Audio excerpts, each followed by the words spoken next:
And good morning and welcome to today's hybrid New York City Council hearing for the committees on Consumer and Worker Protection and Economic Development. To minimize disruption on Zoom, please place all electronic devices to vibrate or silent mode. If you'd like to submit testimony, please send via email to testimony@council.nyc.gov. Once again, that is testimony@council.nyc.gov. Thank you for your cooperation. Chairs, we are ready to begin. Good morning and welcome to this joint hybrid hearing of the Economic Development and Consumer and Worker Protection Committees of the New York City Council. Today is Tuesday, June 28th, 2022.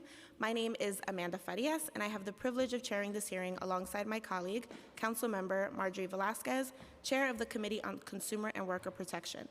I'd like to thank my co-chair and the members of our committees for coming together for this hearing. We are joined today by Council Members Osei, Bacher, Aviles, Salamanca, Krishnan, and Williams. The purpose of this hearing today is to discuss two bills relating to New York's fledgling adult-use cannabis industry and to have a public discussion about how the administration is preparing for adult-use cannabis shops, what they are doing to ensure licenses go to the most harmed by cannabis prohibition, and how the council can assist in those efforts towards making sure this new industry develops as equitably as possible. The first bill, Introduction 285, co-sponsored by Councilmembers Riley, Williams, Stevens, myself, and Councilmember Nurse, would create a new Office of Cannabis Business Services within the Department of Small Business Services. This office would be responsible for establishing goals and promoting equitable ownership of cannabis businesses in the city. The office would achieve these goals through monitoring implementation of statewide cannabis regulations, establishing citywide goals for cannabis ownership from communities disproportionately impacted by prohibition, assisting applicants from those communities in applying for retail cannabis licenses, and offering incentive programs to encourage residents of those communities to apply. These programs would include legal and technical advice, subsidized loans, assistance in finding appropriate retail space, and any other incentives not expressly prohibited by the state's cannabis law. This office could lay the foundation for developing retail dispensaries across New York City that are owned and operated by and for New Yorkers, instead of the large-scale cannabis operators who have obtained most of the licenses in other states without robust cannabis equity programs. This office would assist New Yorkers in building upon lessons learned in other states where equity applicants lost their opportunities to compete due to the Byzantine regulations that ultimately delayed their entrance into the market. Prioritizing a proactive approach to governance has always been important to me, especially when government directly impacts Black and brown New Yorkers in both equity, regulations, opportunity, and safety. The second bill we are hearing today is Introduction 504, co-sponsored by Councilmember Rivera. This bill would build upon Introduction 285 in requiring the new Office of Cannabis Business Services to create and maintain a directory of active cannabis establishments in the city and critically identifying which establishments are operated by equity applicants. This would provide New Yorkers with insight into which cannabis establishments are run by people from their communities and enable them to make informed decisions about how and where they purchase adult-use marijuana. Furthermore, it would prevent the illicit sale of cannabis in our neighborhoods that has not only not been lab tested, but also not paying the taxes needed to maintain equity programs. This is critical in maintaining the safety of our neighborhoods while also creating the space for those in the legacy community who are most impacted of over-policing of cannabis. At today's hearing, we look forward to hearing from the Department of Small Business Services and the Economic Development Corporation on how the administration is preparing for the adult-use cannabis industry, what mechanisms are in place to assist equity applicants, and what the council can do to ensure that New York's cannabis industry successfully bridges the gap between business and community. Before we begin, I would like to also thank the Economic Development Committee staff, Committee Counsel Alex Polinoff, Senior Policy Analyst William Hongach, and Finance Unit Head Alia Ali for their work on this hearing. Finally, before we hear from the administration, I'd like to turn to my co-chair Marjorie Velasquez to say a few words.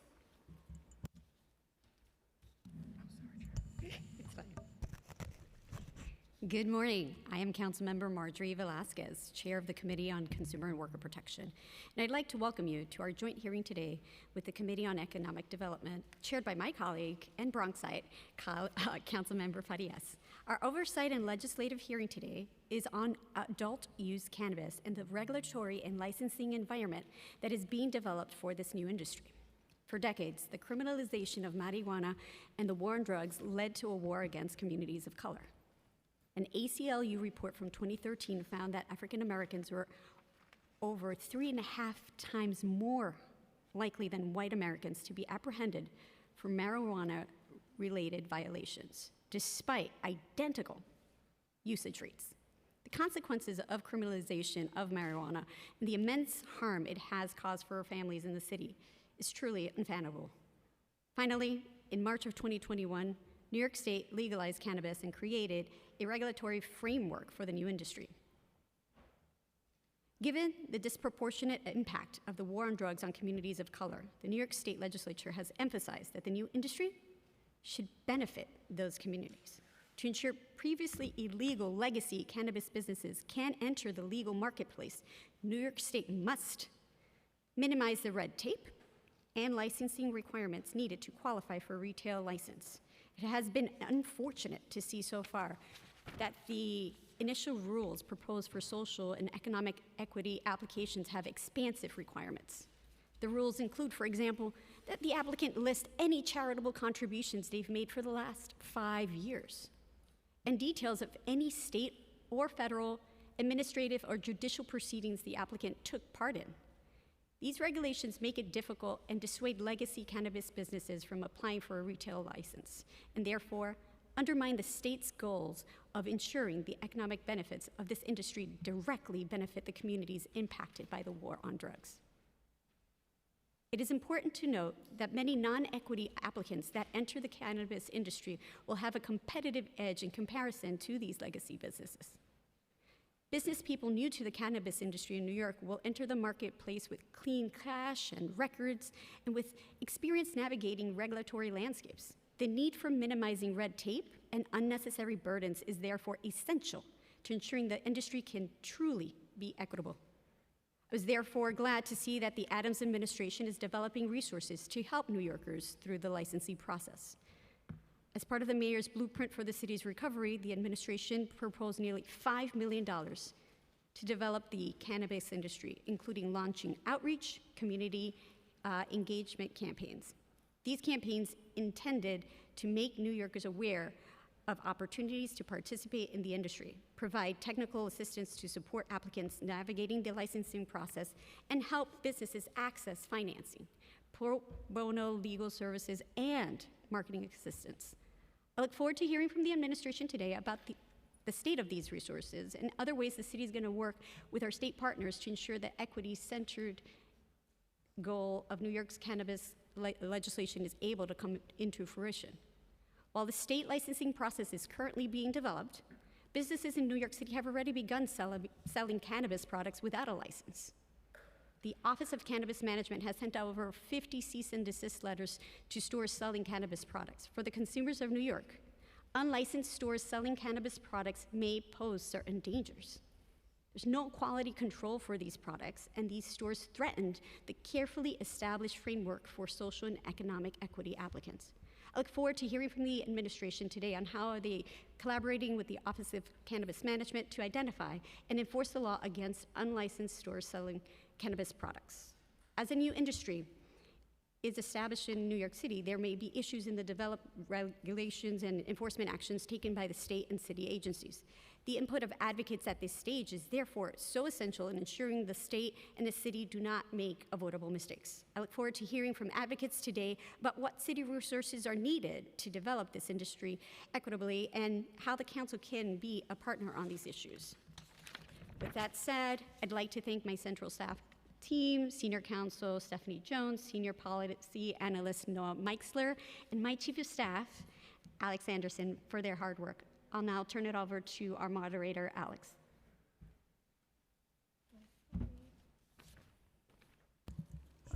Members of the administration who will be testifying or answering questions today, please raise your right hands. Do you swear or affirm to tell the truth, the whole truth, and nothing but the truth before these committees today, and to respond honestly to council member questions? I do. Thank you. You may begin when ready. Great. Thank you. Good morning, Chairs Farias, Velasquez, and members of the Committees on Economic Development and Consumer Worker Protection. My name is Kevin D. Kim. I am the Commissioner of the New York City Department of Small Business Services, or SBS. I am joined today by Commissioner Sadea Sherman of the Mayor's Office of Equity and Monique Reichenstein, Senior Associate at the New York City Economic Development Corporation, or EDC. We are pleased to testify today on the city's efforts to support the emerging adult use cannabis industry. We are eager to work closely with the Council to deliver equity in the industry. On March 31st, 2021, New York State enacted Marijuana Regulation and Taxation Act, or MRTA, legalizing adult use cannabis. The law also created new state offices, the Office of Cannabis Management, OCM, and the Cannabis Control Board, CCB, to oversee and regulate the new industry, including the licensing process.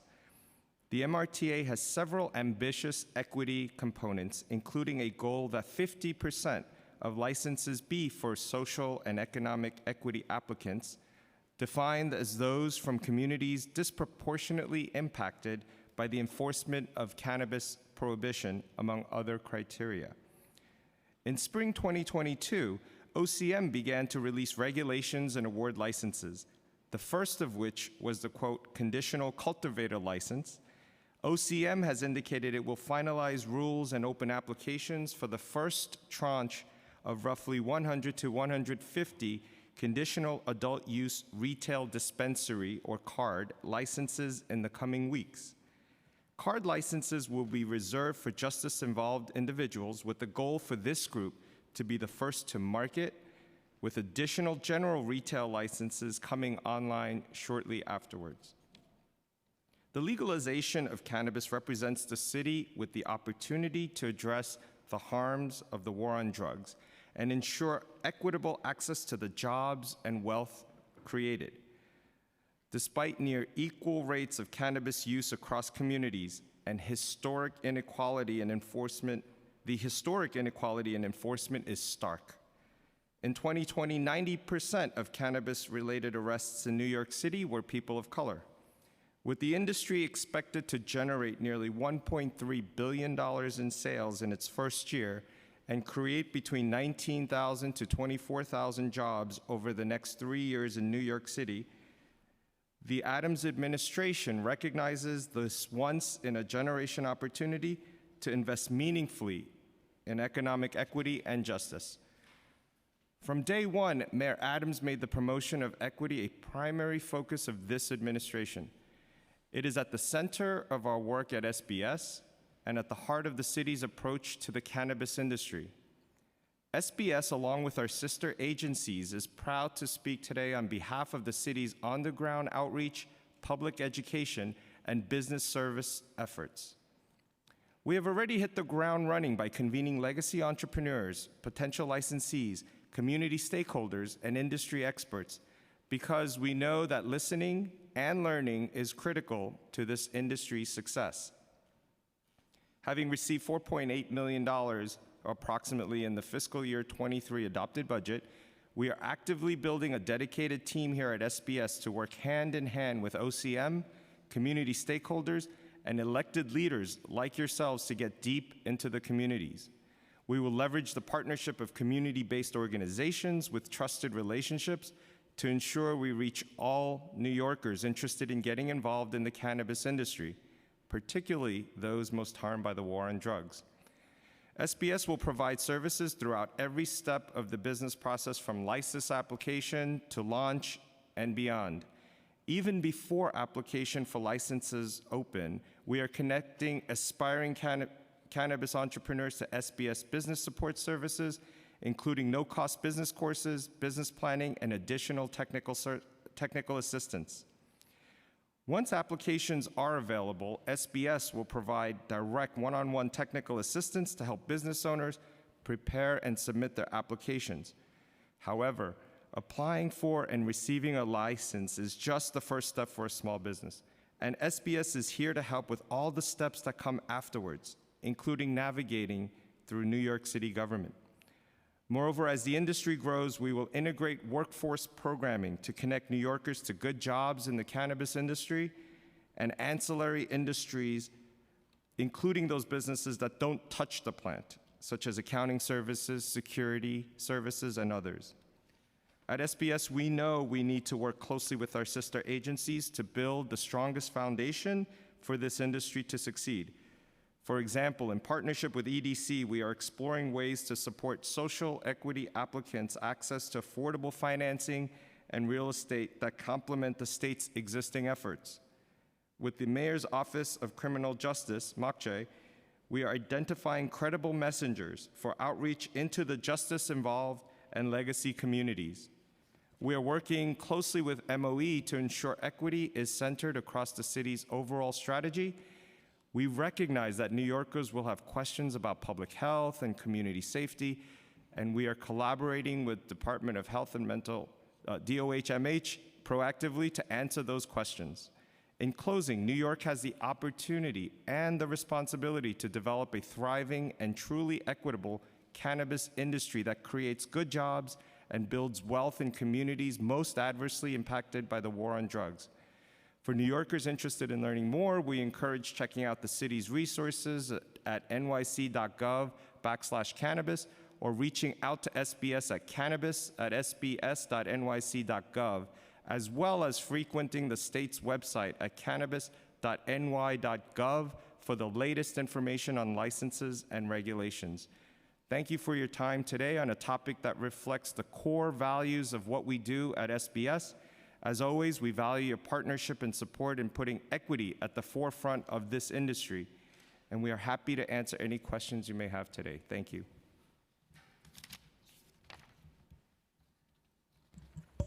Thank you so much for your testimony, Commissioner.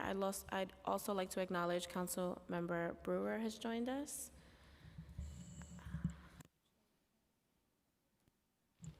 Okay. So we'll just get right into it if that's okay. My first question is to kind of go back to the state regulations. Does the administration have any concerns about the current regulations from the state around social and economic equity applicants? Thank you for the question, Council Member. As you know, the state is currently diligently working to finalize the regulations. During the public comment period, DOH-MH, who unfortunately couldn't be here today, did also make comments on the public comment period and emphasize the need for equity and equity investment and the proper tracking for those services. So we know that this is a true opportunity for New York City to have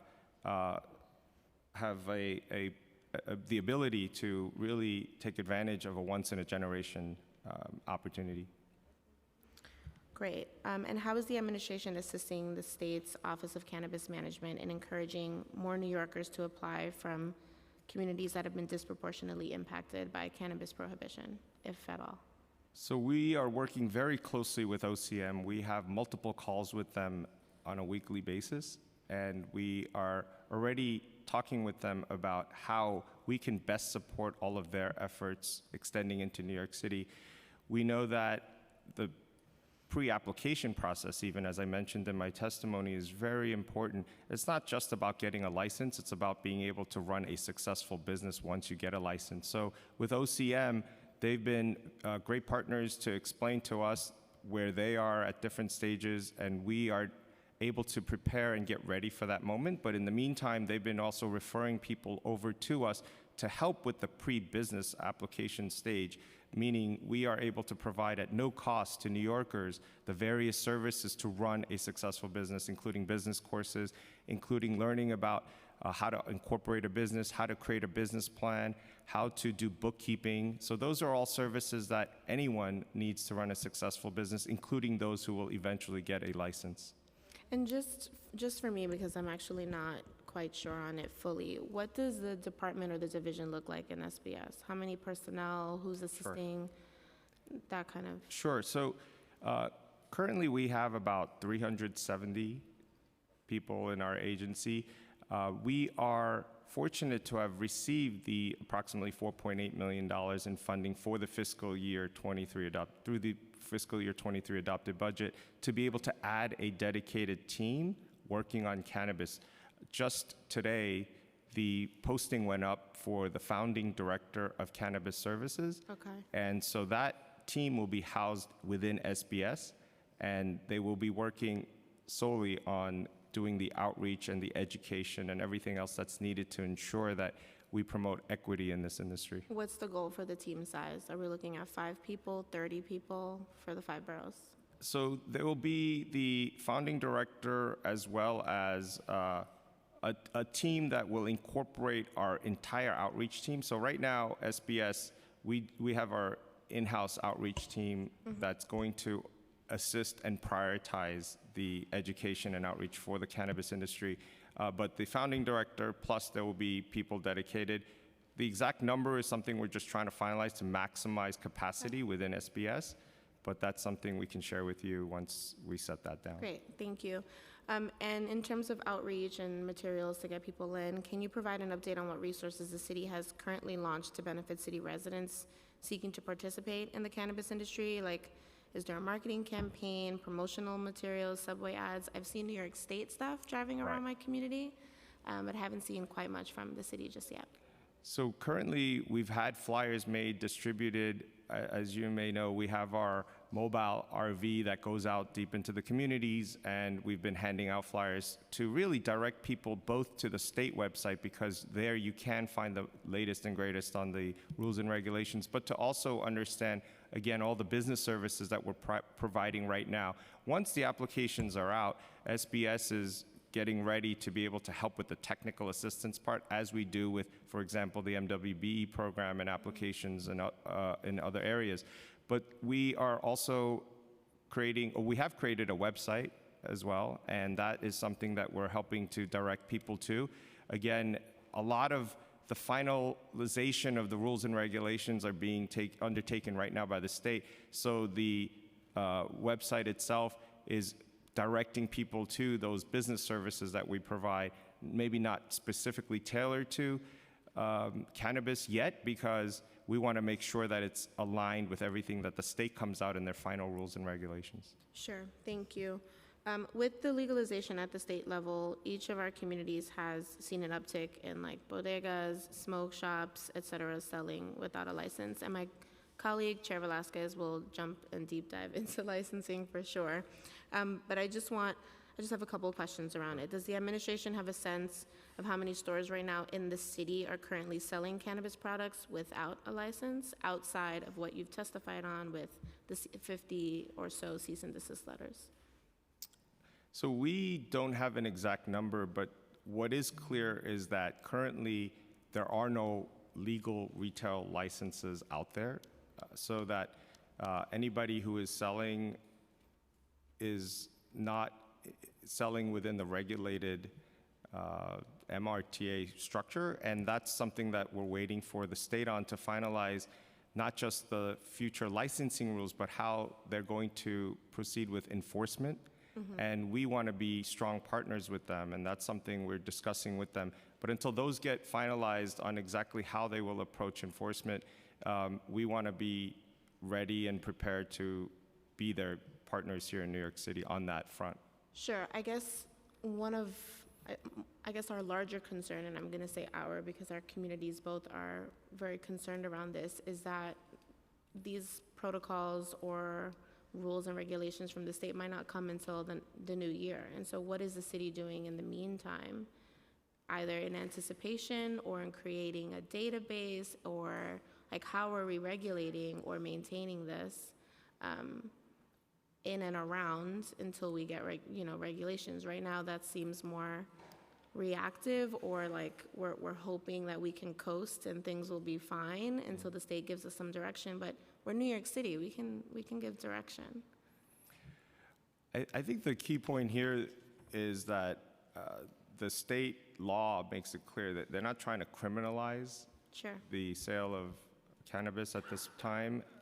They've made it clear that they want to get people who are selling currently to come into the regulated market. And so a lot of our outreach and a lot of our focus right now is reaching out to the legacy market, to people who are currently selling, to explain to them that this opportunity is coming and it's very near, and that they should prepare. And one of the ways to prepare is not to be involved in selling illegally. And the other way to prepare is to understand, again, all the business principles that are needed to have a successful business when the market does come. The unregulated market in other states, and we've studied other states, EDC has done an extensive research on that, and so has OCM, and what we've learned is that the unregulated market still plays a big part, for example, in California. There's 75, 80%, and what we're trying to learn from that lesson is that we need to do a better job right now at the outset, outreaching to the legacy market to explain the benefits of actually participating in this market. But that's something that we're constantly talking to OCM about, and I think the enforcement rules will come sooner than later. I don't want to speak for the state, but I think that it would be best that we align our strategies in line with what the state law is mandating. Yeah, I totally hear that. There's a part of me that's quite frankly frustrated with a little bit of that response, only because what we've seen in states like California, like Massachusetts, is that the unregulated market actually gets to thrive because there isn't actually preliminary steps taken beforehand. And so whether or not the state wants to take their time and give us something in September or December or February of next year, we will still have a market that can still thrive, that people will still feel comfortable with or go to. And those folks, you know, that were justice involved or a part of that illicit market, if we're not actually giving them the cash, right, or giving them the loan or giving them the heads up, they're going to have to maintain that market or maintain in that place because there aren't any actual steps to bring them in. And so, like, I hear you. I mean, I'm going to go into my next question because it does involve the social and economic equity applicants, but I really do think the city needs to look at a plan or create something in between, or have a more robust effort to pulling people from the legacy market in that's actually going to give them the 3 steps ahead. Right now we have folks that are starting at third base and being able to come you know, make a play home, and all of those folks in the legacy market are literally starting outside of the stadium, right? They're not even involved yet. So I'm sorry, I'm a Bronxite using a baseball reference here, but that's literally what we're up against in our communities. So under the state cannabis law, individual social and economic equity applicants need to demonstrate that they are justice involved, which means that either they or their close family members were convicted of a marijuana-related offense during prohibition, and that they have held at least a 10% stake in a profitable business for at least 2 years. Doesn't this seem like an onerous requirement? And won't it preclude a large percentage of potential justice-involved applicants who are not also small business owners?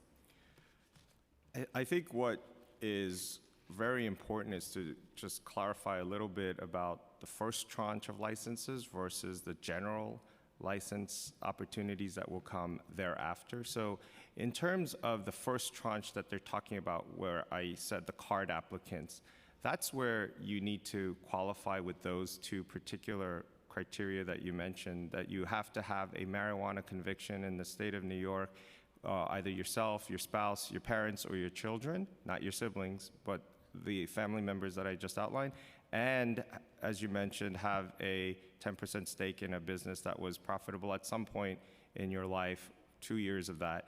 So those criteria only apply to the first 100 to 150 card licenses that was referenced in my testimony. Thereafter, the licensing process opens up to everyone, and even if you don't have either of those 2 criteria, you will be eligible to get a license. The benefit to what's happening with the card is similar to what you just said about what other states did wrong, in that the New York State's law, MRTA, is specifically designed to give these folks that they want to help and target and really focus on to get a head start and be first in market. So that's why those 100 to 150 conditional licenses, the card licensees, will get this head start, not just with getting their licenses first, but New York State has created a $200 million fund around supporting those particular card licensees in the first tranche. They will help them get, through DASNY's partnership as well, actual space. They will get money to actually renovate and open up the space. So it's almost, I would say, the financial support that you had mentioned and referenced, for this conditional first group of card licensees, there is that support. And then thereafter, I think the state wants to take a look at that and figure out what works and what doesn't work. And the city too. I think this is something that we're all going to learn from. But it is different than what they've done in other states.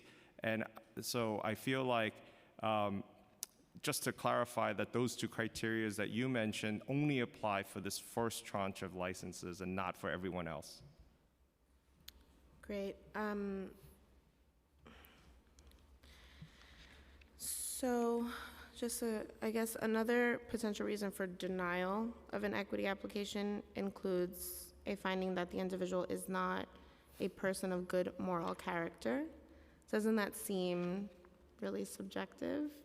And I don't even know if it's a legal enforceable standard, but do we know if that's language is in there, if that's legally enforceable?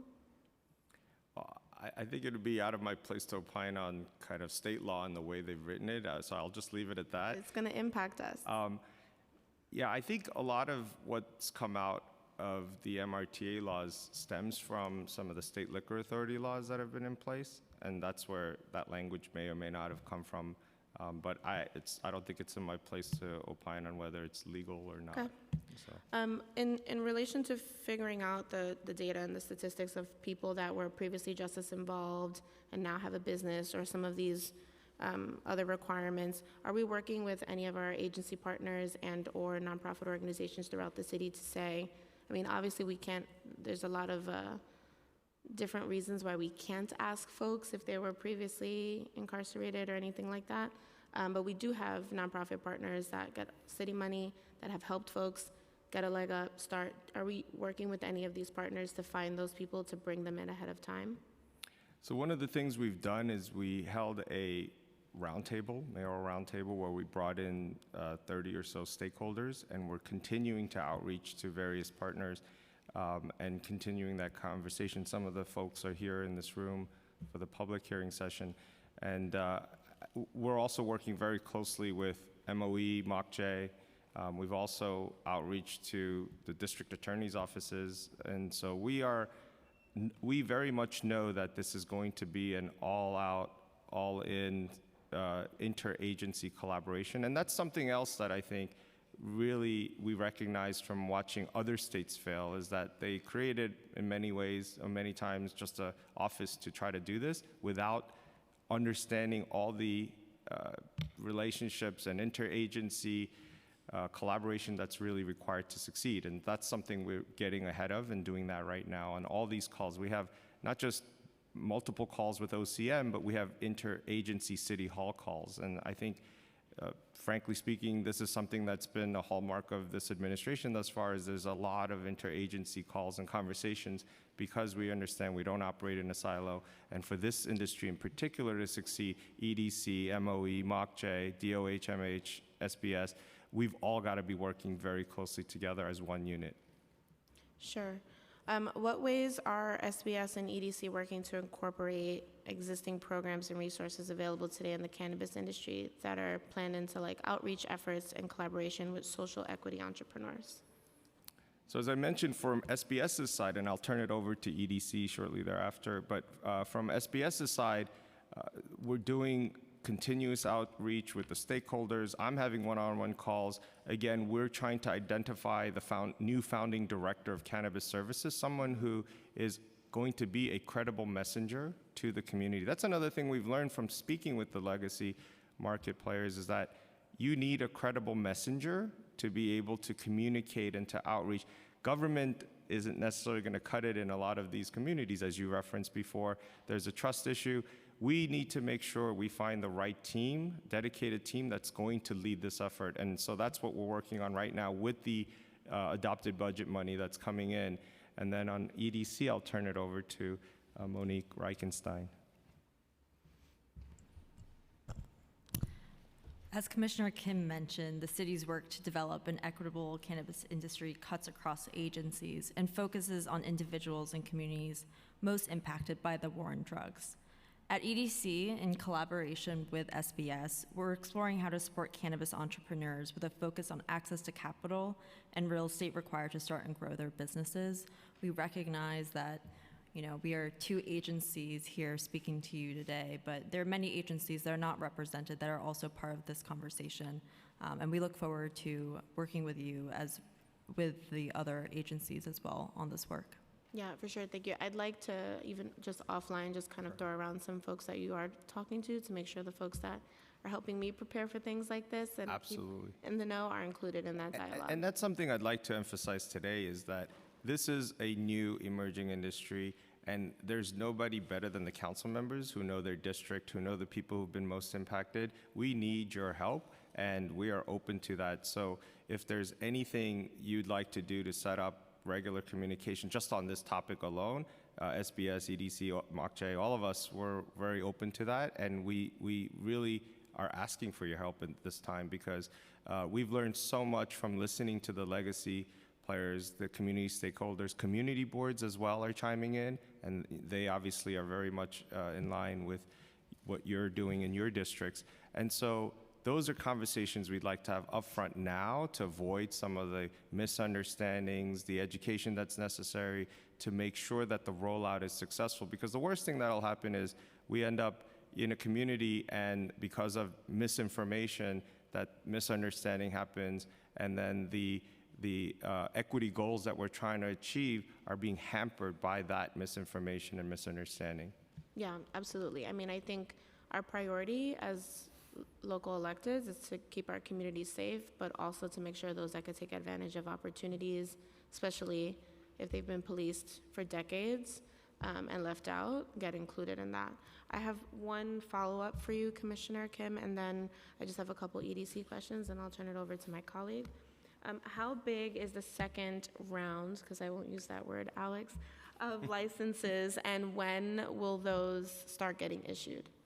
So that, again, will be up to the state. They're the ones who are driving the entire licensing process. But what I do know is that there is no defined limit as of now for the second round, that it will be open to the public, general public, and all New Yorkers. I think it's similar to currently anyway, and again, anything can change while they're deliberating and diligently working to finalize this, but it's similar to liquor licenses where there's no defined limit, but there will be factors probably considered in making sure that a community either isn't impacted with oversaturation issues or that you're not leading to a situation where you're not helping these businesses succeed. So the short answer, though, is that currently, as I know it, there is no limit, and that's been the understanding thus far, but things can change over this period. Great. Just going back to some of your testimony, I'm sorry, they've come up, I've written them down. There was a commitment from the city to include workforce programming, as you mentioned, to connect New Yorkers to good jobs. Will there be a partnership with the Office of Workforce Development, and how does SBS see their role and commitment to workforce? So one of the major things we do at SBS is workforce development, and that's why we know that in this industry, as I had mentioned in the testimony, the market isn't just about, and the industry isn't just about businesses that touch the plant. It's not just about the licenses. It does also have an enormous economic impact when you start talking about all the ancillary services, accounting services, security services. There's so many other legal services. There are so many other services that will benefit from this industry. And we want to make sure that those who were most impacted by the war on drugs not just have the first opportunities to get licenses, but to also be in a prime position to benefit when the supporting industries, the foundational industries to support this industry are up and running.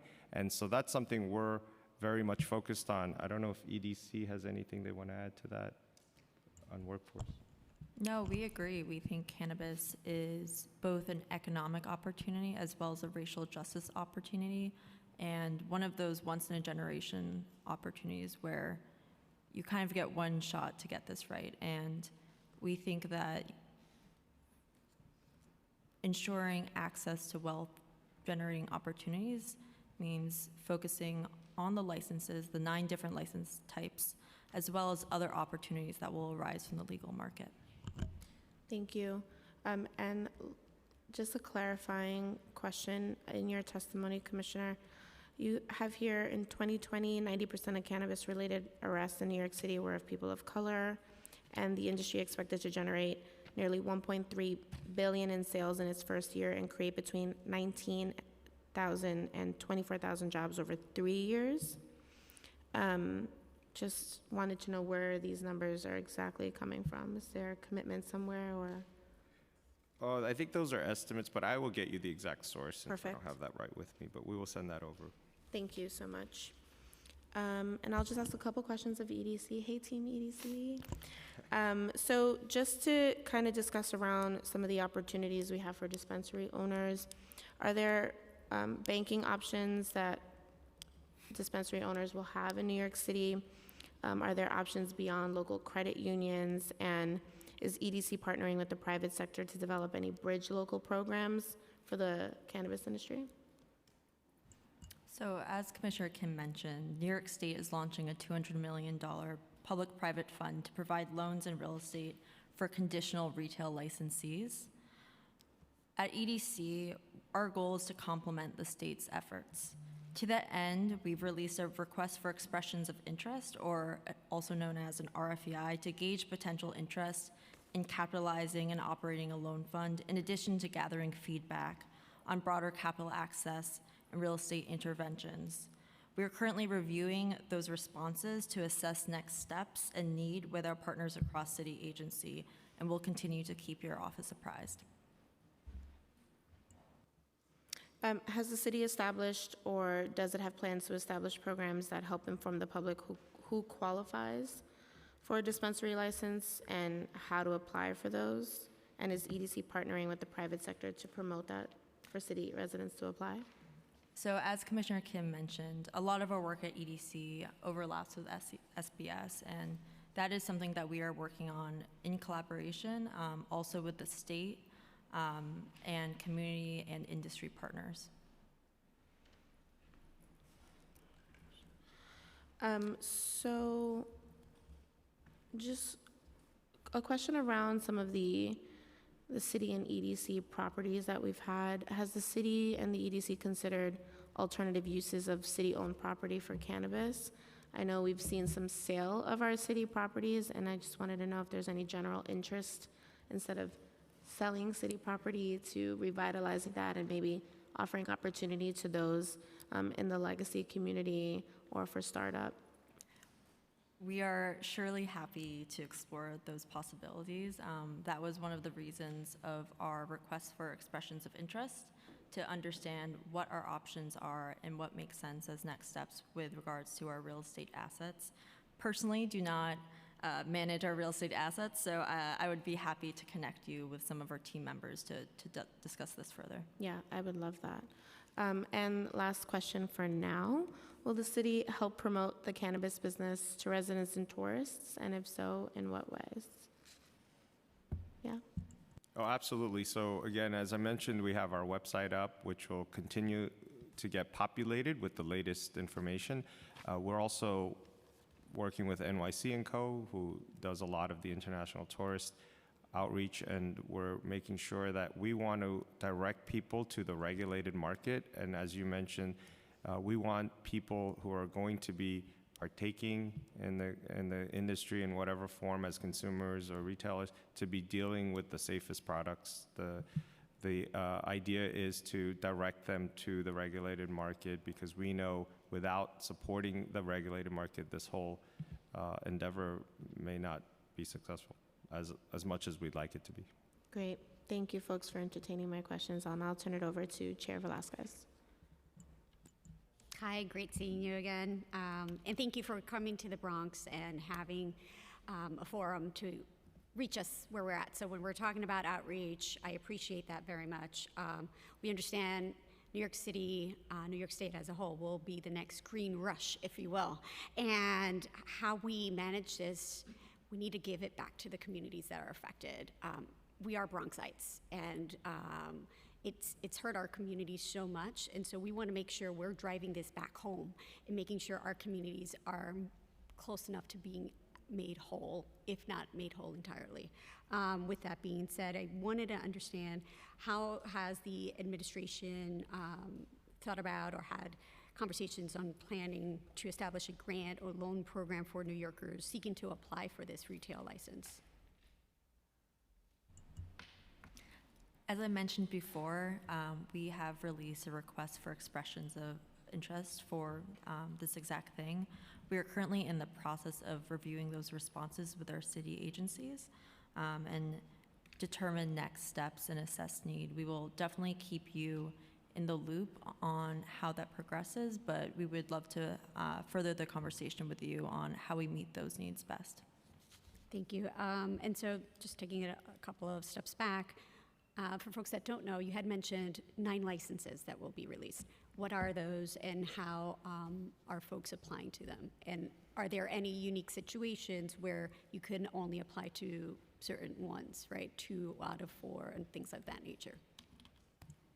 I can give you the list of the 9 licenses. They all start with adult use, so I'll skip that. But there's the cultivator license, there's the processor license, there's the nursery license, there's the distributor license, there's the micro business license, there's the retail dispensary license, and that's pretty much what many people are talking about right now. But it is important, as you have emphasized, to know that there are 8 other licenses. There's the delivery license, there's the cooperative license, and there's the on-site consumption license. That's where people will be able to consume, usually probably mixed in with food products. And so those are the 9 licenses. The 2 license categories only available to the licensed hemp growers are the conditional cultivator and the conditional processor licenses. So unless you're a licensed hemp grower, you're really dealing with 7 other potential licenses. Thank you for that. You mentioned earlier about outreach, right? Making sure our communities are aware of what's going on. How do you target the communities? How do you find, what's your level of detail? Well, we know through our sister agencies where the communities most targeted during the war on drugs were and where they continue to exist. So a lot of our efforts are focused on getting into those communities. We are partnering up with MOCJ and MOE and everybody else that we know has data on that, and making sure that, for example, the community partners that we're outreaching to are located in those particular communities. I don't know if you had anything you'd like to add, Commissioner Sherman? Sure, just to build on Commissioner Kim's point, in addition to the outreach that's happening right now, we're working with those groups to really inform a robust marketing and outreach strategy across the city with a particular focus on Black and brown communities and communities that have had high rates of incarceration and arrest, as well as bringing in a variety of community-based organizations, but particularly organizations that have worked with justice-involved individuals. And so, and I know Amanda alluded to, Chair Farias alluded to it earlier, with California and Massachusetts and those lessons learned, how do we make sure or ensure that those folks that are coming from those states are not priority? How do we ensure that our communities come first, right? How do I know if, like, one California business comes in and says, hey, I know you, and just becomes friends with one person and there drives the whole market? What are we thinking about that? How are we stopping that? Sure, I can start and jump in. The focus of the city's efforts are on these communities, right? And so making sure that we have the resources and supports for them to enter the market, go through the licensing process, and then be able to succeed. We also, as part of the training and technical assistance to those businesses, want to make sure that they also are able to understand predatory business arrangements as well, too, right? And that they have templates and understanding of agreements, so that they also are able to succeed and be a local business. But I'll turn to Commissioner Kim around some of our other efforts. And I know the state has been very active in knowing the communities that they need to hit, and they've been partnering with us, sharing information, and we've been doing the same. But I think that's, again, another point of emphasis where we really could use your partnership to identify the people who are local, who are community, who are New Yorkers first and foremost. But the emphasis of leveraging our community-based organization partnerships is so important because they know who the people are in their communities, and they know who came from, like you may have mentioned, I don't want to single out particular states, but if they are the ones who had been, or their family members had been the most impacted by the war on drugs in New York, those are the people we're prioritizing. Thank you. So modeling the usage and the licensing when we're talking about the way that these laws were structured or are being structured, we often hear it compared to the state liquor authority, right? And how the process is. And we know, right, that there are flaws. Serving on a community board for so long, I saw the dangers and how it had impacted our businesses and our communities. Any lessons learned there, and how are we addressing any challenges that have been presented with the liquor licenses? I think there are different very important differences that the state has pointed out, but I would defer to the state in giving you more of a clarification of how the MRTA is housed under the State Liquor Authority officially, but how they've taken that as a model, but then made changes to try to, I think, correct or make it appropriate for the cannabis industry as they know it. And so I would have to really defer to the state on the particular legal differences that they've made. I think the important point is that they did study the State Liquor Authority laws very well, very carefully, and have made the changes they deem necessary to avoid the pitfalls of other states and what's happened there to make it better here. So the state's cannabis law prohibits the sale of marijuana on the same premises as alcohol or food. But at the same time, you mentioned a license that does include food, it being used as food. So A, can we explain what's the rationale behind the initial requirement? And two, how is this license going to work? So the portion where currently as the law is written, and it may change again, but currently as it's written, it's my understanding that you're correct, that you cannot have on-site consumption and a liquor license. And I would leave it again to the state to have to explain that to you. My personal understanding is that there's science and data behind the dangers of when you mix a certain level of cannabis consumption with alcohol. And, that's part of the rationale that may have initiated the initial part of the rule. But again, it's all state laws that I wouldn't be qualified to comment on at this time. We're just talking here, so wouldn't it preclude existing food and beverage establishments from entering into the market?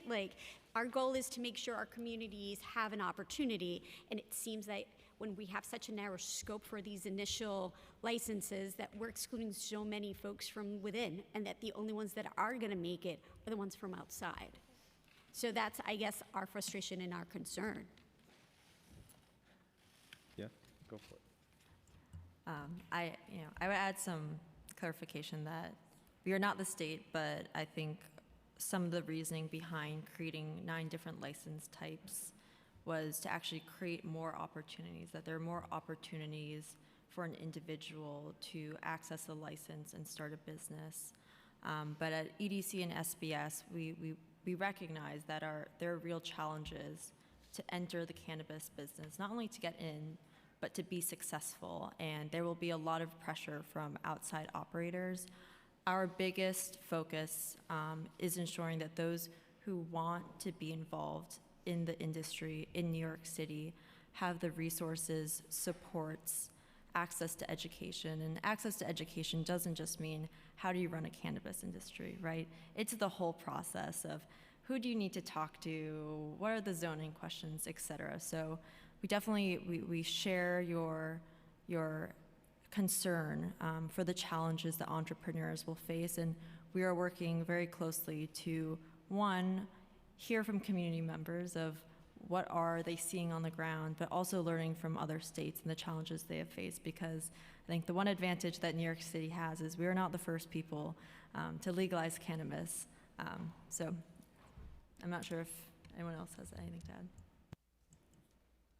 And I guess just one last question before I turn it back to Alex here. When we're talking about that $200 million fund for these 100 to 150 licenses, it's set up initially.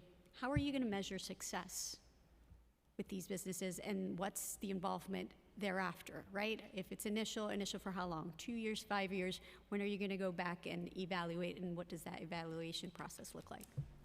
So that will be run by the state. They will have their own reporting standards set up. As for the city's efforts to a loan fund, we're still reviewing responses, but we recognize that transparency and reporting will be important, so we'll definitely consider that as we develop those strategies. Are we providing or looking to provide assistance for that state reporting, and are we going to create a comprehensive plan in place for that? We are in conversation with the state, and with all the regulations, there is an opportunity to provide comments on how we think it should be better. Those comments are open to everyone, the city, individuals, and so the city is definitely working to incorporate comments across agencies to reflect and advocate for that transparency. Are there any deadlines with that testimony or that information that we can give? Right now, there are 3 regulations that are out for comment. Okay. There's the home grow, but I can also give this to Kevin because I would say there are 3 out right now, but the deadlines are not for another month or so. Okay. I actually can't give you the exact, but I will definitely get you that information right after the hearing. I appreciate it. Thank you. Alex? Sorry, Chair Farias. It's okay. I just have one follow-up on the licenses, and this is just like piqued my interest. So with the delivery license and with our efforts to wanting to keep more cars off the road and the municipality having public-private partnerships with City Bike and Lime and our e-scooter partners, have we looked at developing, or has there been a discussion around monitoring or creating a partnership between the municipal multimodal transit options and the delivery license? I think if we're looking at delivery for cannabis with local businesses, it's technically like last mile transport or logistics. And I'm just wondering off of any conversations that maybe have been had, or are we interested in maybe continuing that conversation? I think we're definitely interested in continuing this conversation with you about the delivery aspect of it. To be honest, we've been focused on the card and the other licenses, but we have also been studying all the other licenses, and so I think having that conversation with you and taking in ideas and feedback would be very important at this time, so we look forward to that. Yeah, I would love to maybe start thinking about that, especially if we're looking at legacy partners and folks that are already trusted in communities. we might as well look at other ways to make them more mobile. That's not a car. At this moment, and I don't have any other follow-up, I'd like to first acknowledge that we've been joined by Council Member Kevin Riley, and he will give a short statement or a long statement, however long, on your bill. Oh, and Council Member for the day is with him. Awesome. Yeah, I'm with my daughter, Brooke Riley, too. Thank you, Chair Farias and Chair Velasquez, for having and hosting this hearing. We're talking about cannabis, something that I feel New York City should be a part of the conversation. And today I'm introducing Intro 285, establishing an office that's sole responsibility is dedicated to ensuring comprehensive, equitable, and economic expansion of New York City's cannabis industry is fundamental to advancing the state legislation and regulation. Our underserved communities need to be educated on the health and wellness of cannabis, canceling the negative stereotypes that have systematically positioned Black and brown people on the losing side of the cannabis regulation, legislation, and criminalization. Having the opportunity to start the groundwork, meeting with organizations, partnering with business owners, hosting spaces to hear the needs of the community, there is a growing interest and eagerness to be successful participants in the cannabis rollout in NYC, and they deserve a seat at the table. We are starting to see a rise in unlicensed cannabis businesses in our neighborhoods. People want to be involved, but they don't have or know about the resources, information, and the financial assistance to jumpstart their businesses the right way. A citywide Office of Cannabis Business Services will be the instrument in this groundwork. This agency will advocate for marginalized communities of color, giving them the tools to be successful in the business, making Intro 285 essential to New York City success in cannabis and protecting communities who were historically targeted in prisons during the prohibition of marijuana. Thank you so much. Thank you so much, Councilmember Riley. We will now go to member questions. If the sergeants can put a 5-minute timer on the clock, thank you. And we will now go to Councilmember Brewer. Thank you very much. I have a few questions. One, I've been in touch a lot with Senator Kruger, who obviously is sponsor on the state level. And I am a little confused, even listening to you, about how you're going to coordinate with the state. I know that you certainly have been talking to them and you're looking to them for guidance and so on. But for those of us in the community who are trying to figure out, because I do get tons of calls about the illegal selling, not the individuals, but the trucks and the stores and the trucks and the store. My entire district is full of trucks. Those green trucks are everywhere. I think I got about 10 of them, minimum. So we're trying to get them towed. I got one towed, not bad. And we're working on getting the rest of them towed. So the question, but in order to do it, I had to have a meeting with the police department, the state cannabis office, and Consumer Affairs City. All three on the phone, get one towed truck. So my question is, down the line, do you have some sense of how you're going to be working? Does the public call 311? Does the public call you, I guess, for getting the business started? Do we call the state for, how is that all going to work? Because you got two issues. You got the folks who want jobs and entrepreneurial and the 9 categories, and then you got the people complaining. So how does that work out in the future, or do you have any sense? I think the answer is that, honestly, we are waiting for the enforcement regulations to get finalized, because once we know what the actual enforcement regulations are, then I think the plan will become more apparent. I think that we know that we have to support the regulated market and do everything we can, because if the unregulated market remains, then we won't be able to achieve the goals that the state and the city are all striving for, which goes back to why outreach, education, everything that we're doing to get the unregulated market ready and prepared for the regulated market once all the rules are finalized. That's where the crux of our efforts are right now, to avoid some of the mistakes that happened in the other states with leaving the unregulated market untouched and not including them early on in the process. Okay, so the trucks are considered the unregulated market? Currently, anyone selling cannabis in New York State is not any, well, currently anyone selling retail cannabis is not Well, I within know the it's laws, on, so, yeah. that's so- what people say, Yeah, but you giving me a T-shirt and put some cannabis in it, that's a donation, right? I got some T-shirt, yeah, I don't need another T-shirt. I got a T-shirt and some cannabis last night. Not bad, you know, but that's the donation. That's what the trucks are doing. I know Nice this- T-shirts. yeah, yes. and I- Anybody want it? Councilmember, I know that the state is very aware of this gift exception that they had in the MRTA, that people are taking Liberties. advantage, however you want to look at it. I think they're looking at that very closely, and so we're Okay. waiting. the I don't, guidance. I've been around too long, so I got all that stuff. I'm just saying, the trucks are out there, the smoke shops are selling, it's all happening. So I assume that once the regulations exist, then whoever is in those trucks, someone has a lot of money on those trucks, I don't know who's paying for those, will no longer be able to get a license. I don't know, I hope somebody's paying attention to that. Just FYI, you know, when you do your regulations. Second thing is people are concerned about children getting, being sold without regulation because, I mean, they're putting them in the M&Ms. That's the newest thing too. Cannabis and the M&Ms. That's also coming out of the truck and it goes with the T-shirt.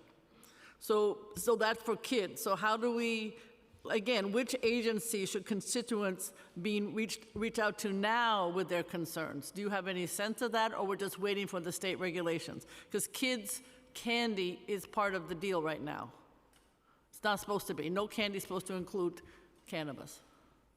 Correct, and anyone under 21 should not be using cannabis according to the current laws before they get finalized. Right.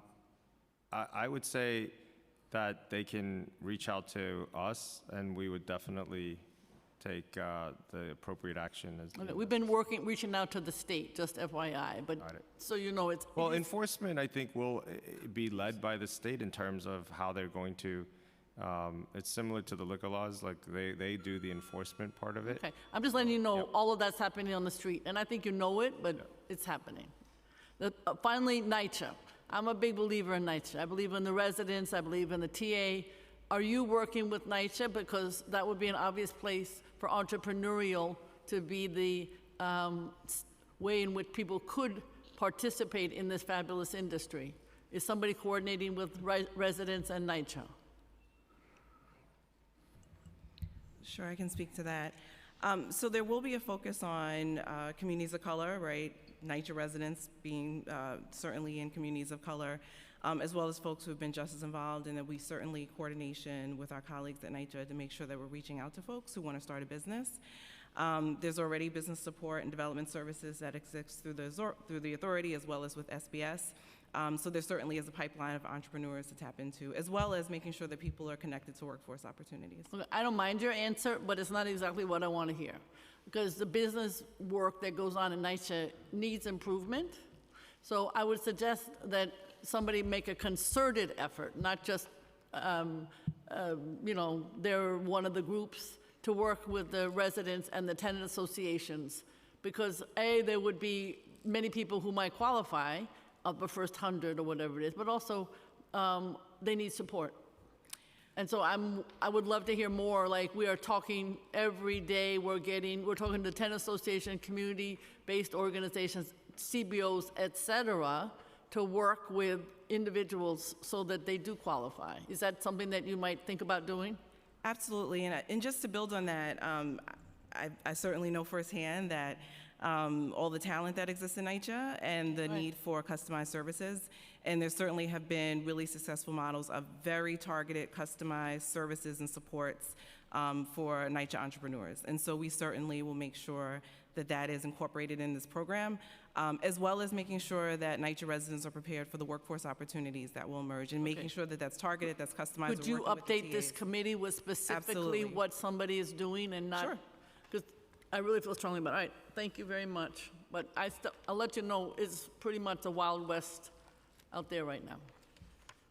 I'd love to find out who owns the trucks. Thank you. Thank you, Councilmember Brewer. We will now go to Councilmember Williams, followed by Councilmember Salamanca. Hello.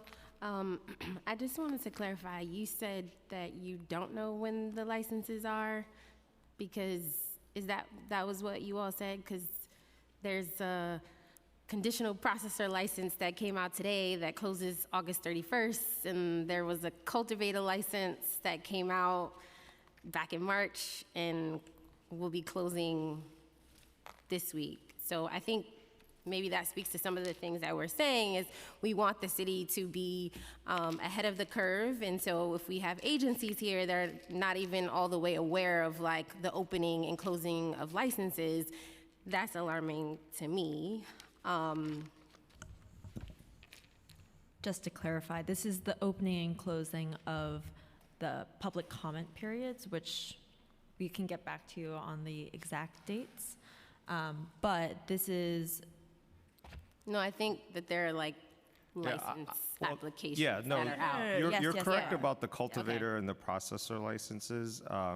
With the processor license literally opening today, right? So those are the two licenses that are only available to licensed hemp farmers. I think when we were talking about when we're not sure when the rules will be finalized, we were talking more about the retail licenses as well as some of the other 7 licenses that are open to the general public. Okay, I just wanted to make sure that, of course. No, as that's- agencies, we are aware of what's coming Yes, we down the pipe, definitely are because that aware. allows us to like plan and support the residents of New York City. So I know that some of my questions might be out of your wheelhouse, and so I do hope in advance that you work within your respective administrations. I'm sure the mayor's office is here somewhere to get us back the questions. So you mentioned that you're working with a host of agencies that are involved in cannabis. Can you share the agencies? So as I'd mentioned, we are working with MOE, with EDC, MOCJ, with DOHMH. We also are talking to DCP about zoning, potential zoning issues. We've talked to BSA, DCWP. I mean, we include as many of the agencies on these calls as we find the issue to be relevant, but those are, I think, some of the core agencies that are on the calls. So would you say SBS is almost serving as like a coordinator agency around cannabis? Okay. Yeah. So actually, to that point, the bill that Councilmember Riley introduced, do you have any opinions? Do you feel like it should be a separate office of cannabis? We are excited about the nearly $4.8 million that the adopted budget has placed in our agency to create the dedicated team to be leading the city's efforts in all the coordination that we've just discussed. The founding director position was just posted today. We know that a lot of people have given recommendations on people who would be really well qualified to help with those efforts. So we believe that that dedicated team housed at SBS will be a strong advocate for the coordination efforts and for the community outreach and education portion.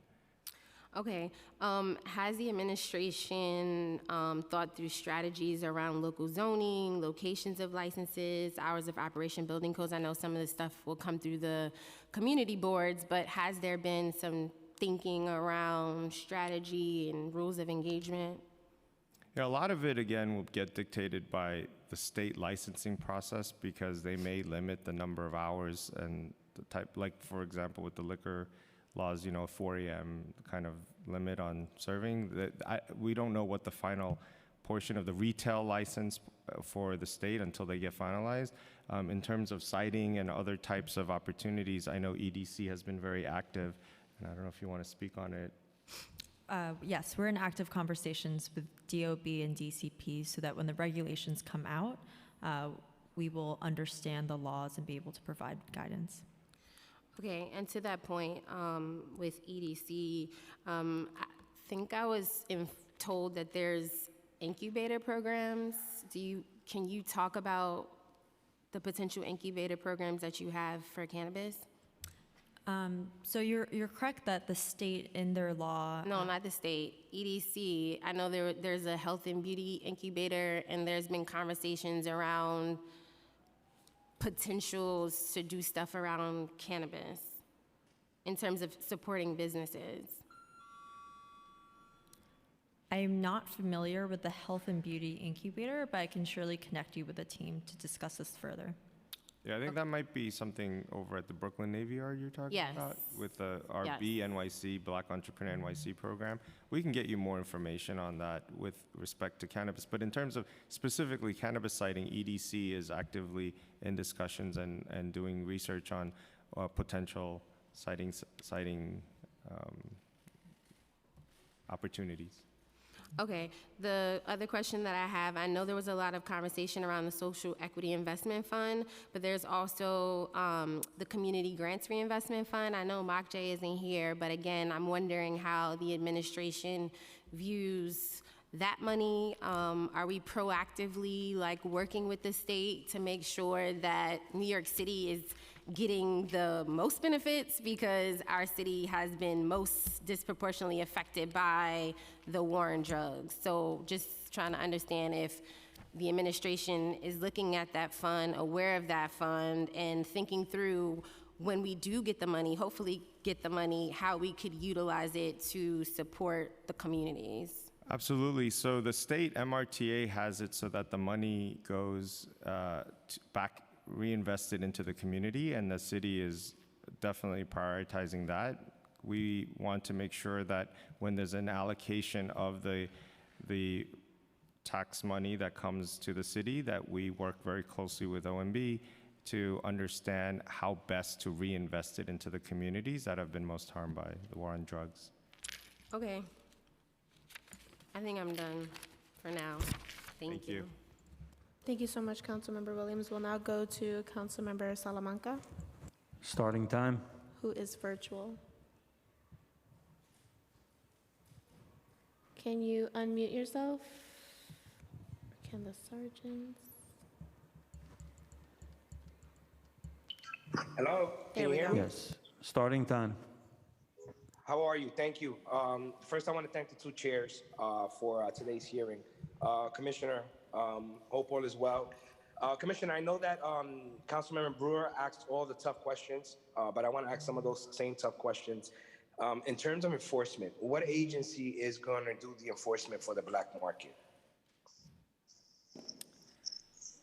I think that's something that we're waiting to see what the final regulations are, because I know that the state, and again, I'll have to defer to the state, but I know that they're not trying to criminalize the unregulated market. And so all the strategies that they're considering, that's what we're waiting for, so that we can then have an appropriate city response.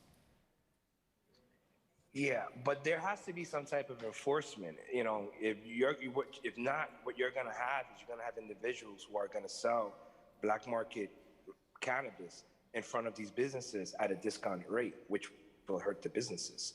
So there has to be some type of enforcement to prevent these black market businesses from taking away from legal businesses. I think the state is very keenly aware of that, because as I had mentioned earlier, in other states where they didn't do the proper steps or have had challenges, I don't want to say they didn't do proper steps, actually, I take that back. I'm saying they have had challenges in dealing with the unregulated market. The state is devising, I know, civil recourses, and exactly as to what they are, they haven't been finalized. But once we know what they are, I think the city can appropriately coordinate the response on enforcement.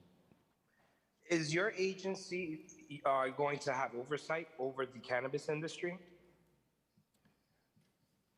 I don't know if oversight's the right word, but our agency did get allocated the approximately $4.8 million in the adopted budget to be able to house a dedicated team to lead the city's outreach and education and business services, the technical assistance portion.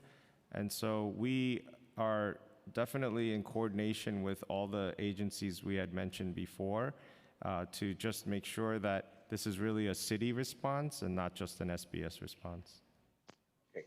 Can your agency handle that responsibility? Do you have the manpower to do that, or do you think that this our responsibility should be handed off to another agency, such as, for example, BIC, the Business Integrity Commission? I think that the agency at SBS, I think what we do very well is outreach, public education, business services, technical assistance, workforce development programming.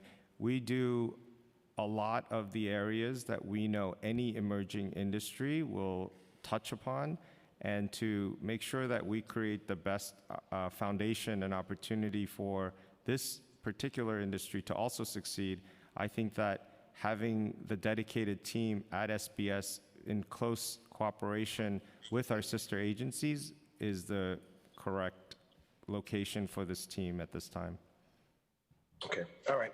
Well, thank you for your answers, and thank you, Madam Chairs, for allowing me to speak. No problem. Thank you so much, Councilmember Salamanca. Next up will be Councilmember Riley. Thank you, Chair. Thank you, Commissioner, for your testimony. $4.8 million. I know you said that you guys will be hiring staffers.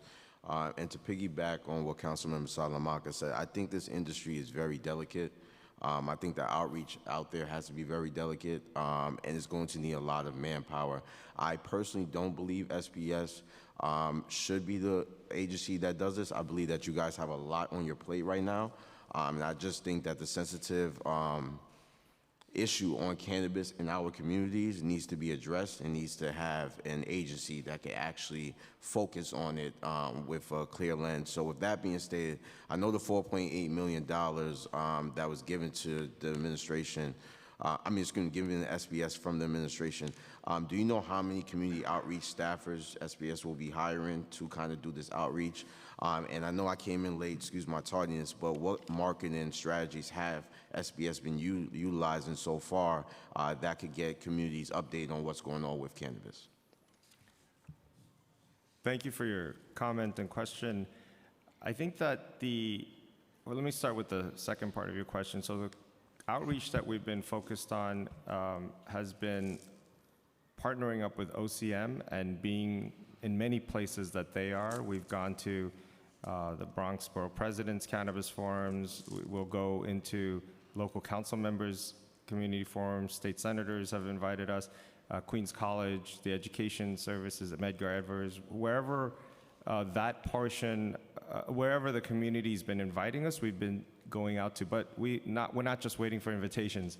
We've been proactive about wherever our RV goes. We have flyers made out. We have a website that's created that we've had out there. And then the dedicated team that becomes part of the fiscal year 23 budget, so July 1st when the money comes in, we have just posted for the founding director position. It will be a team that will be very robust. We're trying to figure out however many people we need to make sure we get this right is going to be allocated to this particular team. But we also have already embedded at SBS an extensive outreach team that works on getting all of our services out there. And so we are leveraging all of their relationships. Every community partner that we've worked with, CDFI, community boards and merchant associations, our bids. We've invited the OCM executive director to come to our bid meetings, the business improvement district, 76 of them throughout the city. We are out there trying to get the word out in terms of just physical flyers, but also through our website, through our community partners, and then through all of our sister agency relationships as well. But OCM has been a great partner with us and invited us to many of the places they're going into, or they're being invited into the city as well. So we look forward to just continuing this massive outreach, and we could really use your partnership and the city council members' support on that. And we're looking forward to giving you that partnership. Now, I do know it's kind of difficult because you have to wait for the state. Is there any way we could be more aggressive to actually ask the state to allow us to have a seat at the table? I don't believe they're allowing us to have the seat at the table, and I believe this market is really going to impact New York City. When you think about New York State and cannabis, it's really going to impact New York City the most. So is there any way we could be more aggressive with the state to make sure that they're allowing us to see at the table? Because it feels like our hands are tied behind our back and we're waiting for the state to come up with these regulations, enforcements. We have things going on in our communities right now. So we're just trying to figure out a collaborative way we could actually address this. So thank you. Thank you. Thank you so much, Councilmember Riley. And I just want to state for the record, I agree with you. We were asked to be reached out to from the Office of Cannabis Management at the state level, and they have yet to reach out to either one of the chairs for this hearing. Chair Velasquez and I have a couple of follow-ups, and then we will go into second round of questioning where we have up Councilmember Williams. Chair Velasquez? So focusing a little bit more on the consumer side, as both Councilmember Brewer and Salamanca have mentioned, the market that is existing now, right? The ones that are all of a sudden popping up. As a community leader, I've got a lot of community members saying, what is being done about this? So what are your recommendations currently for community members that see a cannabis retail shop pop up that we all know is illegal? How do we go, and do we ask our community to go call 311? Who do you recommend they reach out to immediately? I think they can certainly reach out to 311 anytime, but they can also reach out to us and we can help coordinate. I think one of the things you've been seeing is that in terms of the mobile food trucks anyway, that if they're violating, they're all subject to city laws currently on the books, including parking regulations, and that's something that has been a way to get certain trucks off because of unpaid parking tickets, for example. So I think there's a way to contact us and we can help coordinate where they need to go to So address my those district concerns. doesn't have the food trucks. What I have are brick and mortars popping up, and more importantly, it's parties being thrown where they take event spaces, catering halls, these like mini catering halls, not the bigger ones, but the small ones, and they say, hey, for $50 you get food and weed, or you get liquor and weed. And so how do we go about that and make sure that we're working with the DA's office, with a local precinct, and with you guys? Is there something now during this transition that we can go to?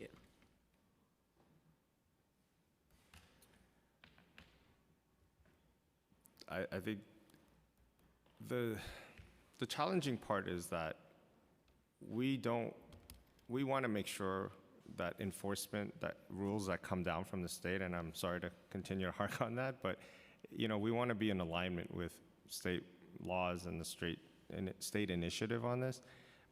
So I think if you've been going to the state, I don't know how their response has been, but enforcement will be led by the state as it is in the case of the liquor industry, for example. So it's tricky, but I think that we are waiting for the enforcement guidelines to be set forth by the state before we can respond accordingly and appropriately.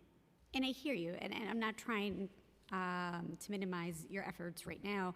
I think our frustration is what can be done now in situations and in districts like ours that have been impacted by K2.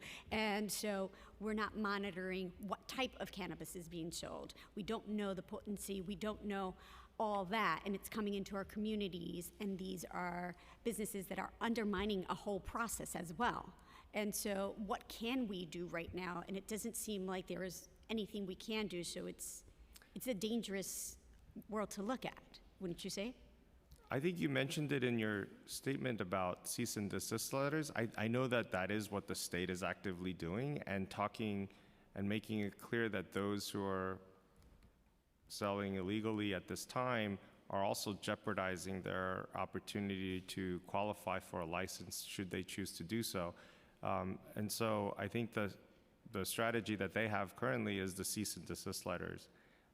And we are just waiting for them to finalize the enforcement regulations so that we can really coordinate the response and address this issue that you're talking about that's in the communities right now. I would just to build on that, On the consumer side, right, part of the public education campaign that's already happening from the state, but certainly will be part of public education of the city, is also making sure that consumers understand marijuana use, right, and the potential effects and what to look out for, et cetera. And so I think it'll be important that in addition to the work that the city will do around enforcement, that we're also educating consumers, and that will be part of that education and outreach campaign. Thank you.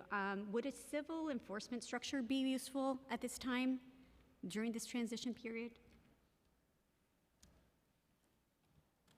It's my understanding that the state is looking at all the different civil enforcement options, including studying those that have been effective in other states and cities. I know, for example, I've heard or I've read that California is also considering, for example, going after landlords. And so there are different types of strategies that are being discussed. It's not that the discussion's not happening, it's just that nothing's been finalized and adopted. And I think that the exploration and the analysis of all of those strategies are happening both on the state and city level. And we're just waiting for those rules to get finalized so we can act accordingly. And so now going into the other realm, right? Because I wear two hats, right? It's consumer protection, but worker protection. And out of those 9 licenses, there are so many different ways that our workers need to be protected. And so for you, sorry, I had written them down. Give me 2 seconds. Okay. When you mentioned initially about your outreach and the training that you're doing, do you have any data set on that? How many organizations you've sat with? What's been the follow-ups? And how can we actually either target more of those communities, or are we looking and missing out on others? Is there a way that you can share that information with us? We can get you that information. I don't have it on me right now. With that training, do you also offer worker protection specifically for cannabis workers when you're talking to them? So currently, are you talking about, well, some of the training that we are looking to do in terms of the retail licenses, for example, and that's just a lot of what people are discussing in New York City, because that's the first thing that's probably coming here. You know, we are actively looking to train the trainer model, because we want OCM with their limited resources to explain to us, for example, how the technical assistance part of the application, you know, there are people out there that we hear are offering very high amounts of money for their services to fill out an application, for example, which doesn't even exist yet, right? So those are the types of technical assistance that we're trying to get ahead of. Once those applications are finalized in the coming weeks, we want to take that, go out to all of our community-based partners and to train them, so that then they can train the people who come to them who seek assistance, so that those people don't have to pay some exorbitant fee to do something that we can help them do for at no cost. So there's that part of it. In terms of worker protection, I don't know if we have Executive Director from DCWP, Stephen Etanani, here, and if you want to speak to it. Yeah, sure. Hi, Chair. Just before you answer, you have to be sworn in. Yeah, absolutely. Would you please raise your right hand? Do you swear or affirm to tell the truth, the whole truth, and nothing but the truth before these committees, and to respond honestly to council member questions? I do. Thank you. So thank you for the question, Chair, and good to see you again. Great to see you. So you brought up a couple of great points, I think, in terms of worker protections. And as the commissioner was alluding to, I think in their function as a lead in cannabis, they're also a coordinating agency and leveraging a lot of expertise, including DCWPs in the space of consumer and worker protection, of course.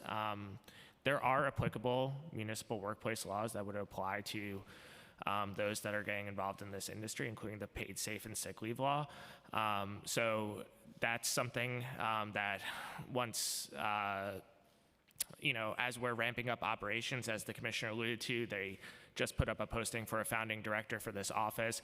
We're going to be actively engaging with SBS to ensure that we're doing effective outreach. As our commissioner always mentions, our constituency is all New Yorkers. We want to make sure that we're in all the community districts and working closely with your constituents in particular to ensure that they know what rights apply to them, regardless of what industry they're working in.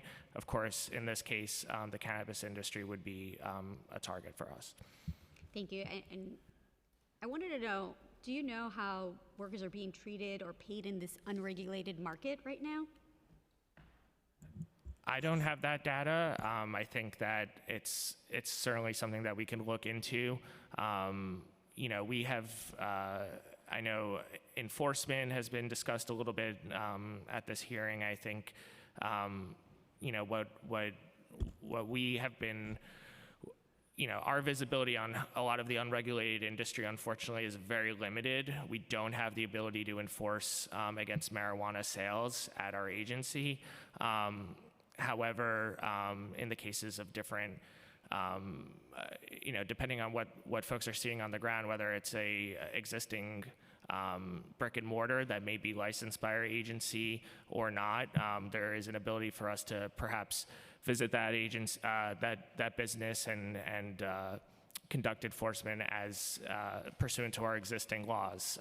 So we'll look into whatever data we can kind of find out about this, but it's very limited given our purview. We've been hearing from advocates that a lot of the workers currently are being severely underpaid or paid even in product. So what do we have available to offer those workers, and who do they turn to? Who can they turn to right now as this transition period is happening? Yeah, I think these are discussions that, again, in coordination with SBS, that we would want to have with the Office of Cannabis Management to get a feel for this emerging industry.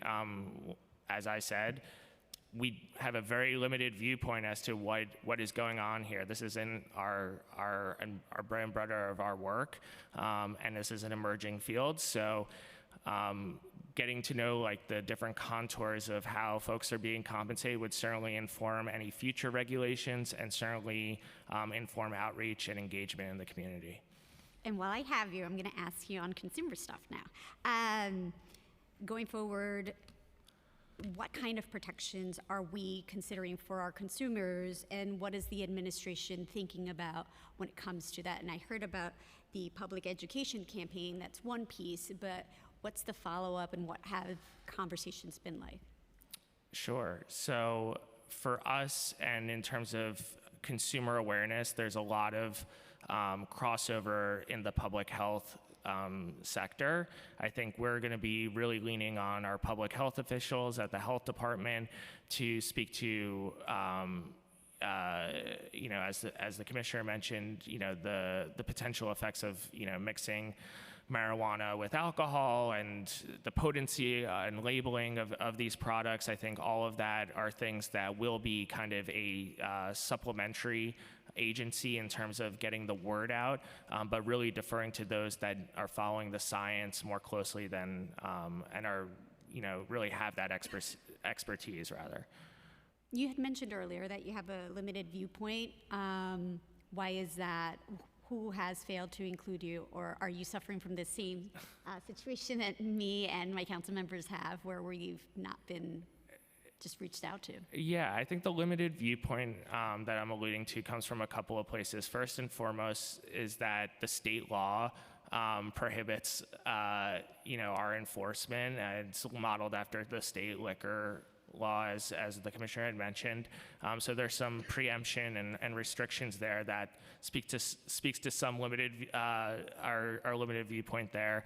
Obviously, as the commissioner mentioned, there are ongoing regulations that are going to further define the contours and the realities on the ground in New York City as it relates to this law. That's also informing the limited viewpoint. And just in terms of how complaints are filtered to us, I think, and we're not receiving complaints related to marijuana. I think that's generally the right position. We don't have the expertise in that field. We don't have public health expertise in our agency. I think where we're able to provide added value is leveraging our constituent services, leveraging our connections both in the worker fields as well as with consumer advocates and organizations, as well as obviously with your all's offices, to ensure that we're penetrating communities and kind of amplifying the work that, and expertise of others, either on this dais or at the health department. And I hear you. And I hear that the administration's doing a great job in including so many different agencies, but that's just the whole point. Wouldn't it be easier or better if there was one dedicated agency within New York City to help that? And where we're looking at a $3 billion business coming in, wouldn't it just be best to have a separate agency for it at this moment? Councilmember, I think you're correct that it's good to be able to centralize the information, and that's what's happening with our dedicated team. That's the founding director that's going to get hired very shortly, along with the dedicated staff and team that will be housed at SBS. We will play that coordinating role that you're seeking. Thank you so much.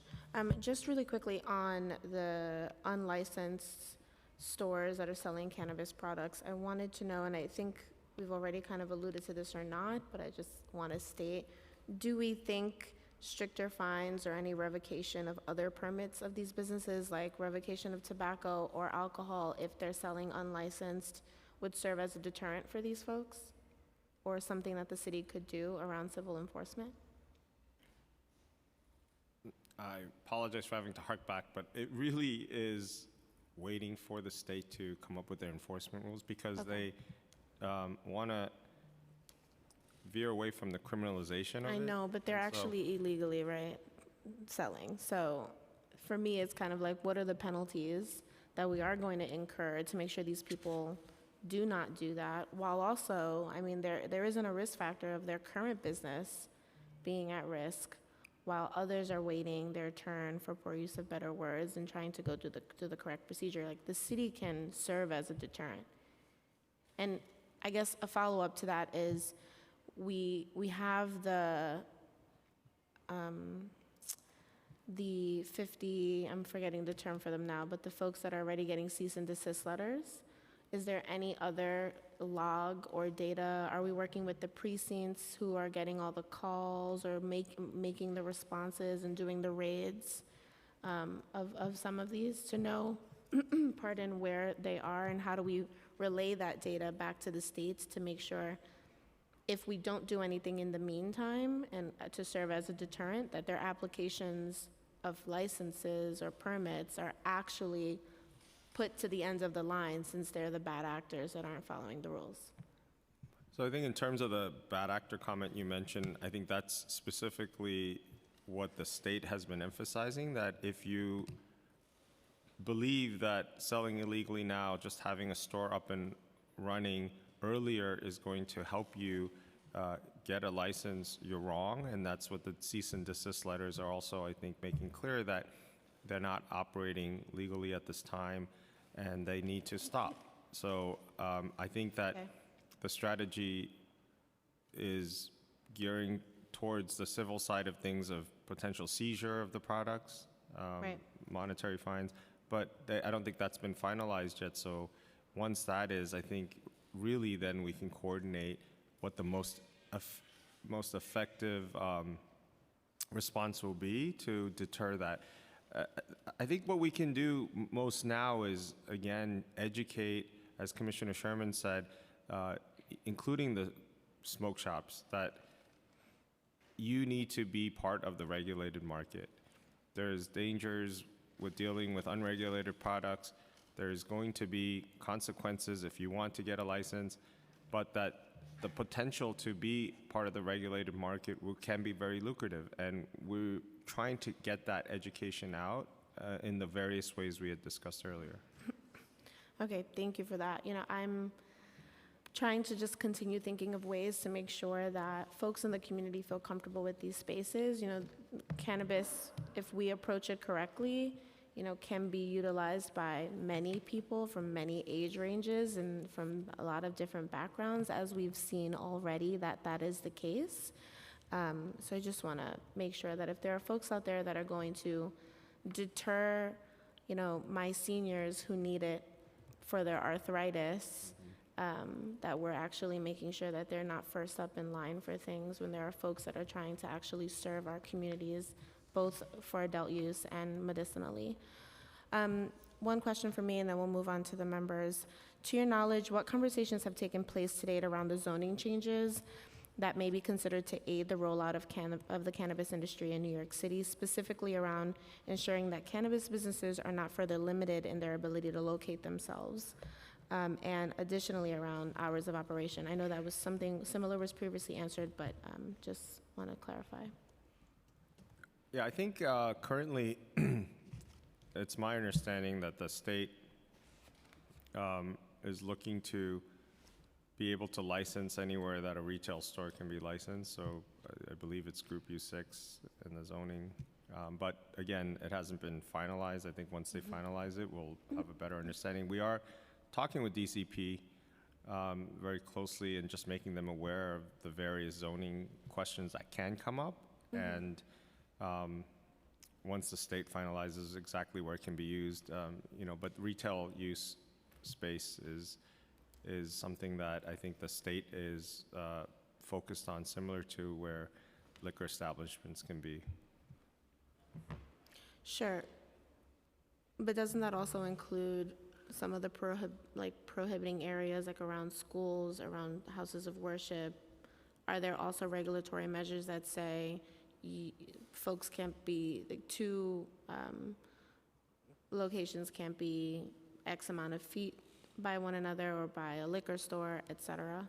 I believe the state also has a 200-foot limitation, but Yeah. you want to speak on this? Yeah, we are waiting for the final regulations, obviously, but obviously there are things that we can do in advance while we wait for those. One of those is talking to other states to understand what zoning questions have come up in those markets. Compiling a list, but we are actually currently working on this specifically to identify what are the questions and how can we help clarify the process to understand, okay, where can you actually locate a business? What are all the rules? Because it is difficult to navigate if you're not familiar with zoning laws, et cetera. So we are in active conversations with DOB and DCP to figure out how to best make that process as clear as possible for entrepreneurs. Absolutely. Thank you so much. I'll now, with second round, and if any other colleagues would like to ask questions, please either use the raise hand function or let us know here in the front. Councilmember Williams? Thank you. I now have a question for the Department of Consumer Affairs, since I know that you're here. So I feel like there's already a capacity issue with enforcing business regulations, consumer affairs regulations. And so with the cannabis industry, which of course has been stated many times, is gonna be a boom, and we already have so many regulatory issues now, I'm just wondering, and there's a fly in my face, how you plan to adjust for that capacity? Yeah. So thanks for the question. I want to be very clear. DCWP is not empowered to enforce against marijuana regulations. What I was referring to before in terms of the discussion of enforcement that council members were raising is that there are instances where there is some level of crossover where either a licensee may be there may be allegations that a licensee may be involved in marijuana sales, or there's a vendor, for example, where we house the Office of Street Vendor Enforcement, where there may be some regulations that we may be able to enforce. But in terms of marijuana-specific regulations, we would not be issuing those and are not empowered to do so. Okay, thank you for the clarification. The other question that I had is, what other divisions within EDC are dealing with cannabis? Because you're part of the Strategic Investments Group, so. Correct. So as I mentioned, we're focused on capital access in real estate. So we have teams on our asset management, considering feasibility in terms of use, as well as I mentioned, we have a land use team that's thinking specifically about some of these zoning questions and how we can learn from other states to make this process as easy to navigate as possible. So just those three divisions: strategic investments, asset management, and land use. There's no other. There are other groups as well, but I would say those are the main ones right now. Okay. And then, Commissioner, back to what you were saying about the office that you're creating, that would be a cross-coordinating entity. So SBS doesn't really have oversight power over other agencies, right? We don't have oversight power over other agencies. Yes, that's correct. Like, for instance, I know you administer like the MWBE program, but oftentimes agencies are not necessarily in full compliance. And like, so using that as an example, what can SBS do to hold agencies accountable around MWBE compliance, as an example? Around cannabis MWB? No, just in general. Well, I think, I don't know if it's correct necessarily to just view SBS in a silo like that, because I think SBS is responsible for, first of all, certifying all the MWBs in the city. We're also responsible for technical assistance, providing technical assistance to get government contract opportunities in front of MWBs. But I think a lot of it is also making sure that we keep good data and to share that data. And then I think the administration as a whole relies on that data to work together to achieve the goals. I don't know if it's an enforcement per se issue, but rather that it's really a goal-setting issue that we're pushing. And I know that all the agencies in the administration we've been talking to are all committed to achieving, for example, MWBE goals. Right, and I'm asking that because I personally do feel like SBS should have a little bit more teeth, right? Because that'll allow SBS to hold agencies accountable for compliance around the MWBE program. And so using that as an example and now looking at your role around cannabis, I would say my concern is, you know, outside of like essentially almost being, I don't even want to say project manager, but just like a liaison between agencies, like what real authority will SBS have to really compel numerous city agencies to do what they need to do around cannabis that would meet a lot of the goals that my colleagues have shared today? So I think the key point here is that SBS with our dedicated team will be coordinating, but we're not enforcing anything. I don't think we need to necessarily enforce anything in this particular situation. I think it's really kind of making sure we are playing the right role of convening everybody, making sure information is being shared. If there's ever anything that needs to get done that SBS is pushing for that doesn't get done, I mean, I think just the administration has a structure that's in place. For example, I report to the deputy mayor for economic development and economic and workforce development. And I think the administration as a whole works very closely together so that it's not SBS trying to do this or not. It's really the administration with our shared goals and values trying to push this forward. And if making sure that equity is at the heart of this particular campaign and this emerging industry, I think everybody in our city administration is totally aligned with that. I do appreciate your optimistic view of all of the city agencies, and I do know that the mayor is committed to this, so I agree. I think there is a legitimate interest from the mayor's office to make sure that New York City does what it can to support and do this right. However, I am not that optimistic, and I don't think that all city agencies share in the same goals.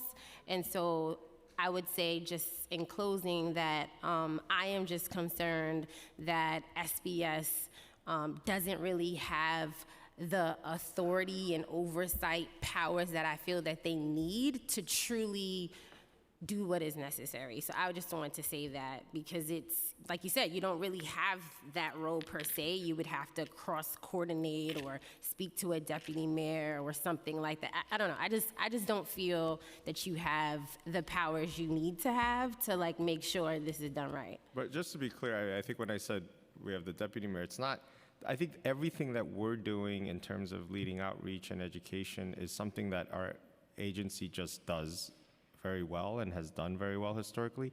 And the coordination elements of it in terms of working with MOCJA, EDC, and all the other agencies we talked about, MOE, it's already happening and it's already happened. So that's why I'm not so much being as optimistic as I am just kind of relaying to you how my experience has been in the past month and a half, 2 months since we've really been put in charge of this convening effort. But it's a coordinating effort. But once we get the dedicated team, I think you'll see it step up to another level as soon as we are able to identify and get the team in place. We're then being more optimistic about how everything will go with the administration working together as one. I look forward to working with you on it. Thank you. Because I think I slightly disagree. Because I think SBS should do what SBS is good at, and there should be a true coordinating entity that is working across agencies to make sure those agencies are doing what they are good at. So that's just my humble opinion, but thank you. Thank you. Thank you so much. Councilmember Brewer? Thank you. Very quickly on the zoning issue, something that I know a lot about. The community boards are bringing to my attention, and we know this, that if you are a restaurant, and Jeff Garcia here knows, you need to get an SLA license. If you are a liquor store, you do not. You have other permits you need, but you don't. So the community boards are concerned that the cannabis brick and mortar could locate as the liquor stores do, not the restaurants. But I hate to say it, nearest where people might, right next to NYCHA, for lack of a better word, right next to places where people will be accustomed to going and where the community would like to have the cannabis stores spread out more equally. And I say this because about 4 or 5 community boards have brought this to my attention. So the zoning that you're talking about is not relevant because a C6 can be any residential strip or any commercial strip, even near a residential. Something to think about. The liquor stores go where sometimes it's very challenging for the community. They put up their plastic. It's not a pleasant experience. So people are worried about that. I don't know how you deal with it. I don't think the state understands that because that's not something they deal with in other parts of the state. But I want you to be aware of it as you're talking to Dan Garodnick and others about the zoning issues. Now maybe look now to see if some unregulated smoke shops are doing that already. I don't know. I know where the trucks are, and they are doing that. So I just bring this to your attention. Think about the location so that it isn't impacting a community in ways that are not appropriate. And the community boards would like, I'm not saying you're going to do it, they would like to have more say about the liquor stores, and they would like to have more say about any retail for cannabis. So be aware of that. The way it works with liquor now, of course, for a restaurant is if you're near a church or faith base, you have to get their permission. That's a whole drama that I don't need to get into, not to mention a school. But for the liquor stores, they can go anywhere. Something to think about. Thank you. Well, actually, can I just, the liquor stores too, within 200 feet of a school or a church would not be able to get licensed statutorily, as well as restaurants. You cannot even get permission from the church or the school. So it's just, that's. Oh, yes, you can. You can go to the assembly and get an override. Yep. Wow, I've never seen. But to your point about zoning, we are definitely looking into all the issues. And what I meant before was group use 6, not C6. C6 being a commercial zone, but group use is more of a C of O, I guess, with DOB. But all those issues are being looked at, and we're coordinating with DOB, DCP, and keep the community boards up to date would be the other suggestion. Yes. Thank you very much. And the biggest challenge we have is that the statute that the state wrote is it statutorily preempts the city from regulating a lot of the dispensaries, for example. So we do have limits in that way. Okay, thank you.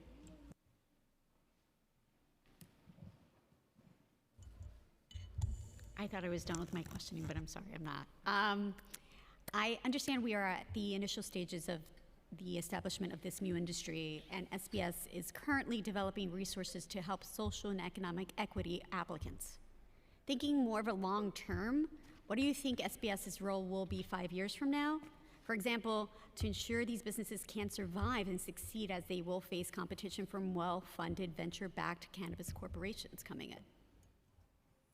So I think that is where we have learned from the lessons of other states, is that when you don't start very deliberately with close interagency collaboration between, close cooperation between the state and local cities and municipalities, I think that's where you've seen a lot of those cases that you've talked about where much larger corporations have come in when local, smaller entities have failed and filled up the vacuum, so to say. In New York, that's what we're trying to address by initially the state has the card licenses to give them the first head start, and those are the licenses that, again, have those two particular requirements of having had a marijuana conviction in the state of New York or a close family member, as I outlined before, and then having some business experience. That is something that is part of addressing how we can get the people who are most impacted by the war on drugs to have the most opportunity to succeed here and not create that vacuum that has happened in other states. And then in terms of the general licensing that will come out thereafter, the goal of the 50% SEA applicants, I think that's where the state has been doing extensive outreach with the city, partnering very closely together. As I'd mentioned, been out in the community extensively as well, creating sharing of lists between the state and the city on who we've outreached so that we can either amplify in a particular community or branch out so that we don't duplicate our efforts. So those are all things that are designed to try to make sure that those smaller justice involved in particular, or SEA qualifying applicants, have the best chance to succeed, and that the bigger operators then can't just swoop in and fill up a vacuum like they've done in other states. And I think, going to my next question, I think the main question is, what capacity will you have in your agency to execute on the business assistant needs of our communities, right? What is the budget looking like? And I think, how many people will you reach out to with this budget? So we have $4.8 million approximately coming in. We are incorporating the dedicated team into our general outreach team as well. And so we are confident that because the outreach team that we have has the relationships, and then all of our sister agencies have their relationships, that it's really a citywide outreach program. It's not just SBS. And that's why these weekly or multi, we have very frequent calls throughout the week, interagency-wise, to discuss outreach constantly. And so we're confident that the money that's been allocated with the dedicated team that will be added on shortly, we're going to be able to reach the people that we're trying to reach.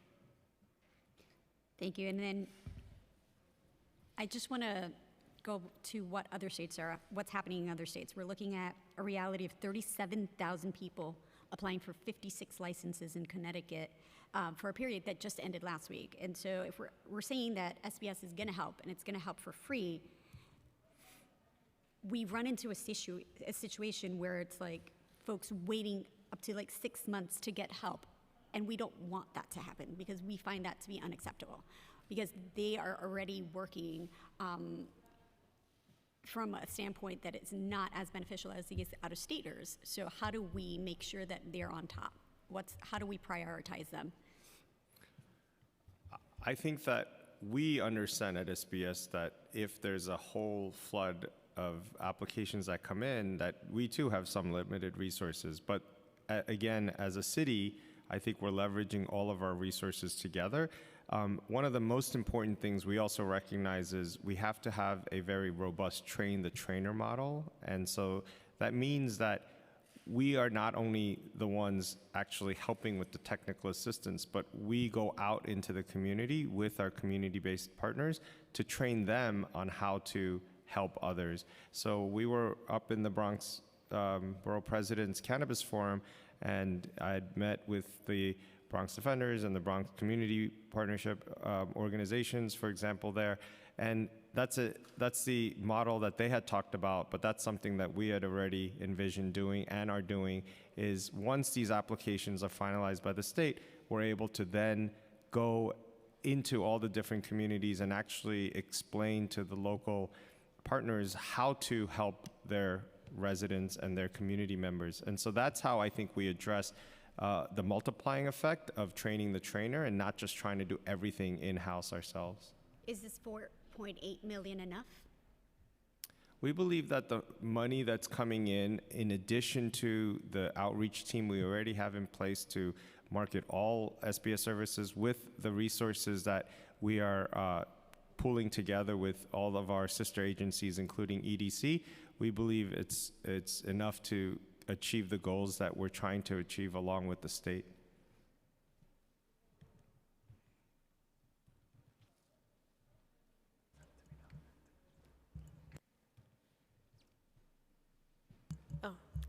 Thank you so much to my colleague, Chair Velasquez, and colleagues in government for asking all the great testimony, and thank you to SBS. We have now concluded your testimony, and we will go, I'll swing it back over to Alex, our moderator, for next steps.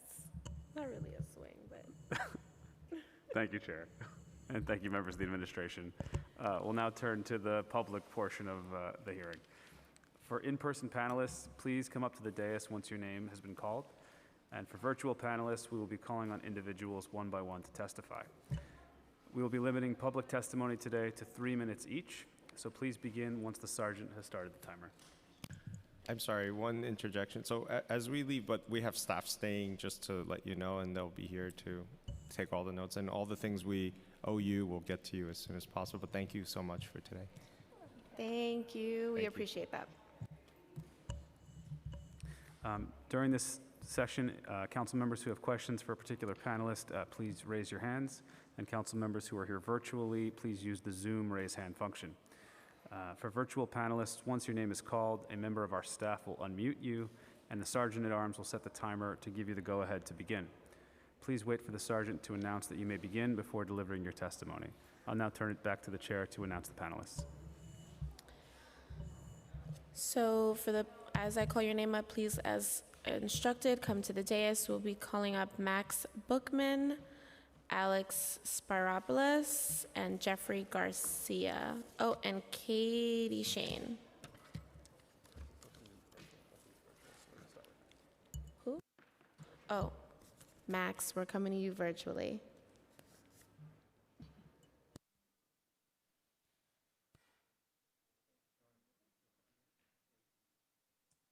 Am I unmuted? Yes, we hear you. Okay.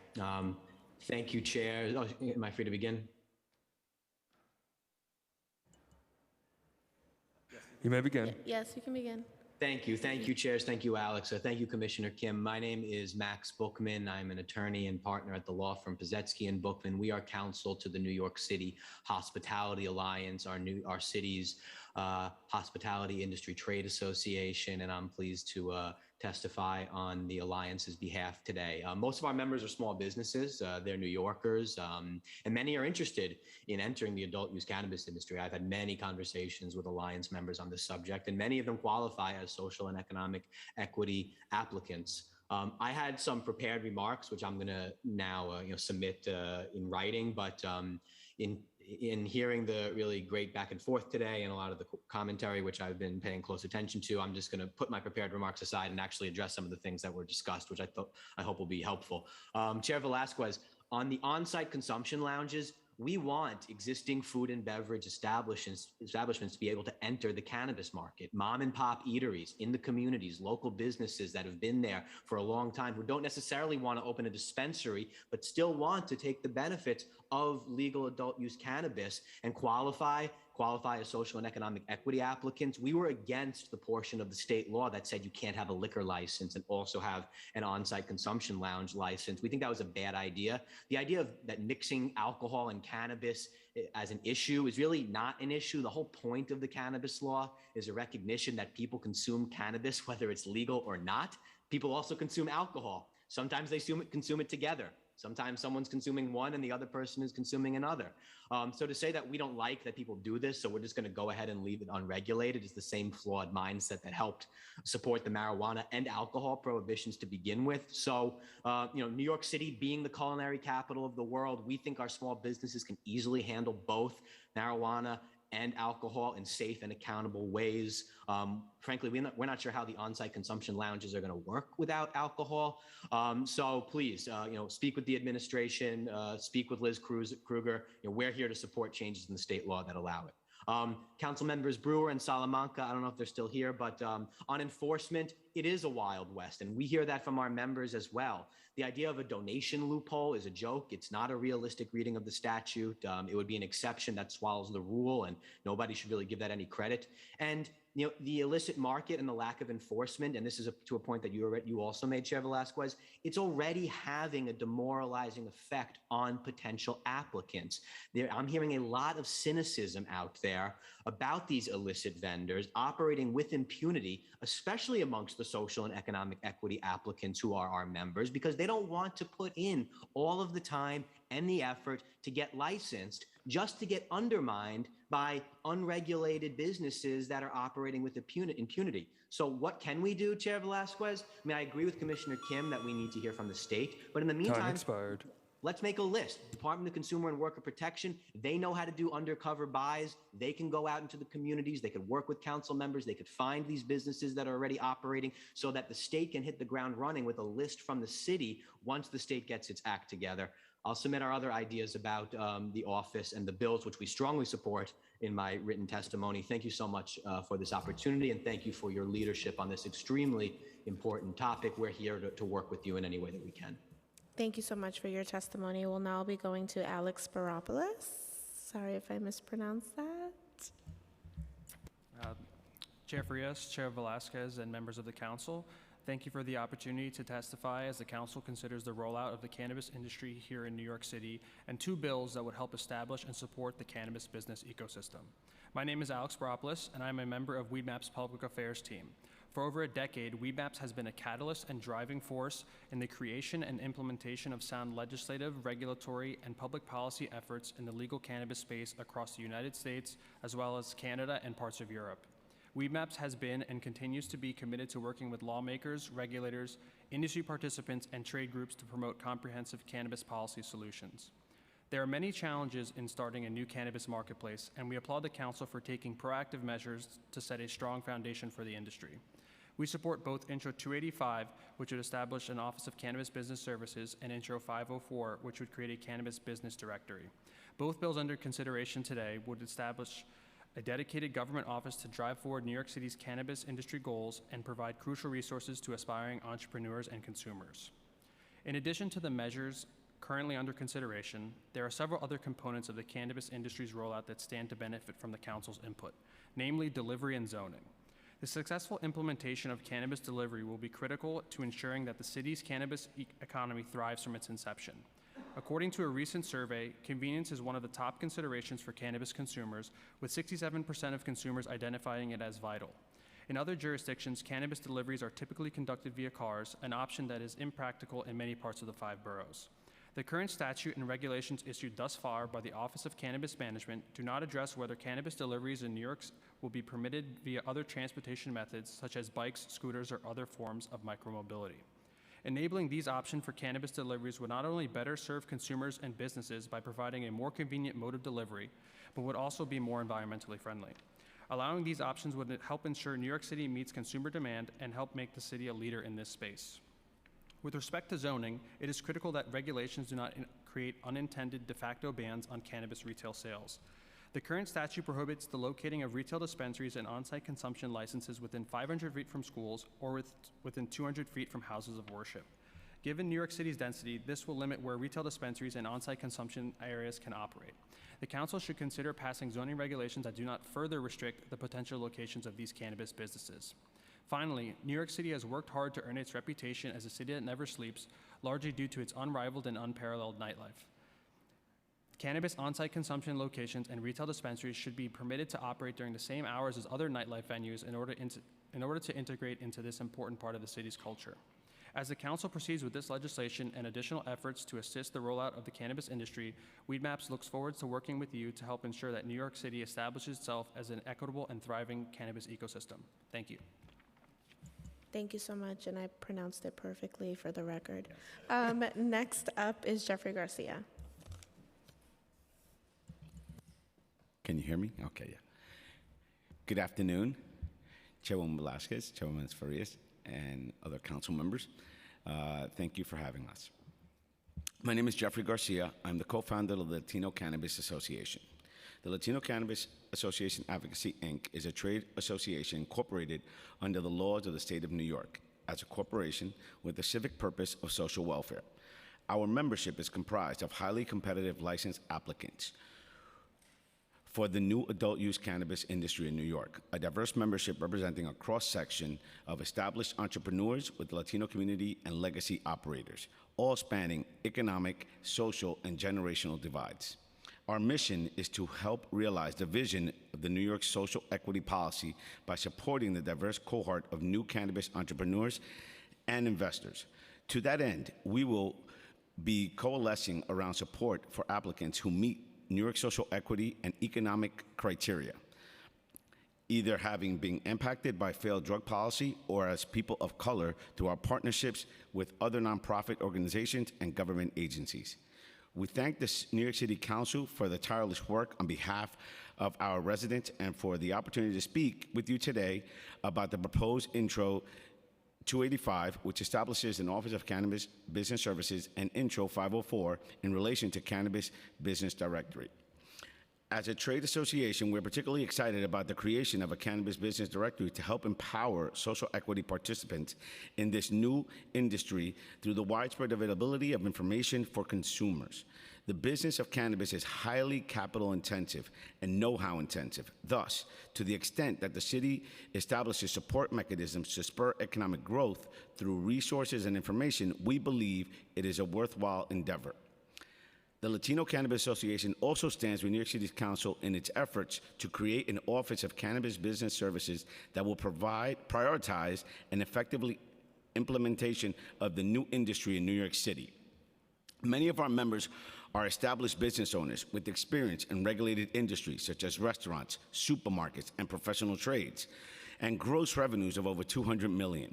We understand the importance of coordination when it comes to economic development and regulatory actions, and we have worked with many of you to ensure we continue to build up our communities within the context of business growth, and we agree that it is important to have one point of contact for the administration to coalesce around efforts to make this industry successful.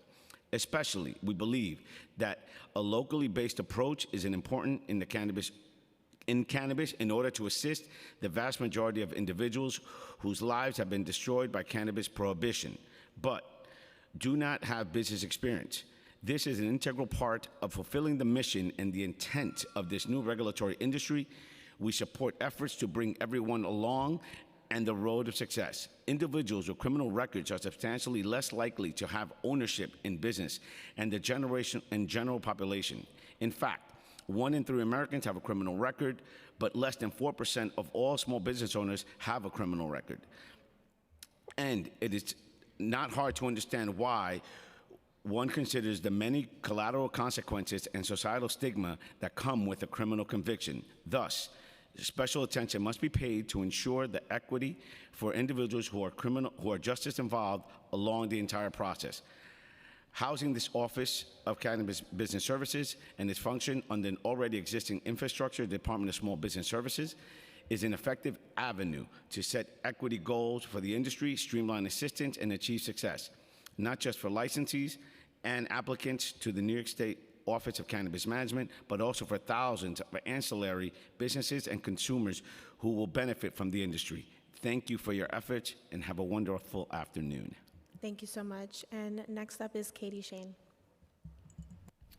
Good afternoon. My name is Katie Shane. I'm the Deputy Political Director at Local 338, RWDSU, UFCW. Thank you, Chairpersons Marjorie Velasquez and Amanda Farias, as well as Councilmember Kevin Riley. Local 338, RWDSU, UFCW represents over 13,000 working people across New York, including 80% of New York's current cannabis workers. We support the city and state's commitment to fostering a cannabis industry that not only addresses historic injustices, but aims to provide sustaining long-term career opportunities, especially to those most impacted communities. The creation of Office of Cannabis Services would be a great addition to that work. In addition to providing guidance and assistance to economic and social equity applicants, we recommend creating a city-based program for workforce development. We've seen firsthand the difference a union cannabis career can make in someone's life.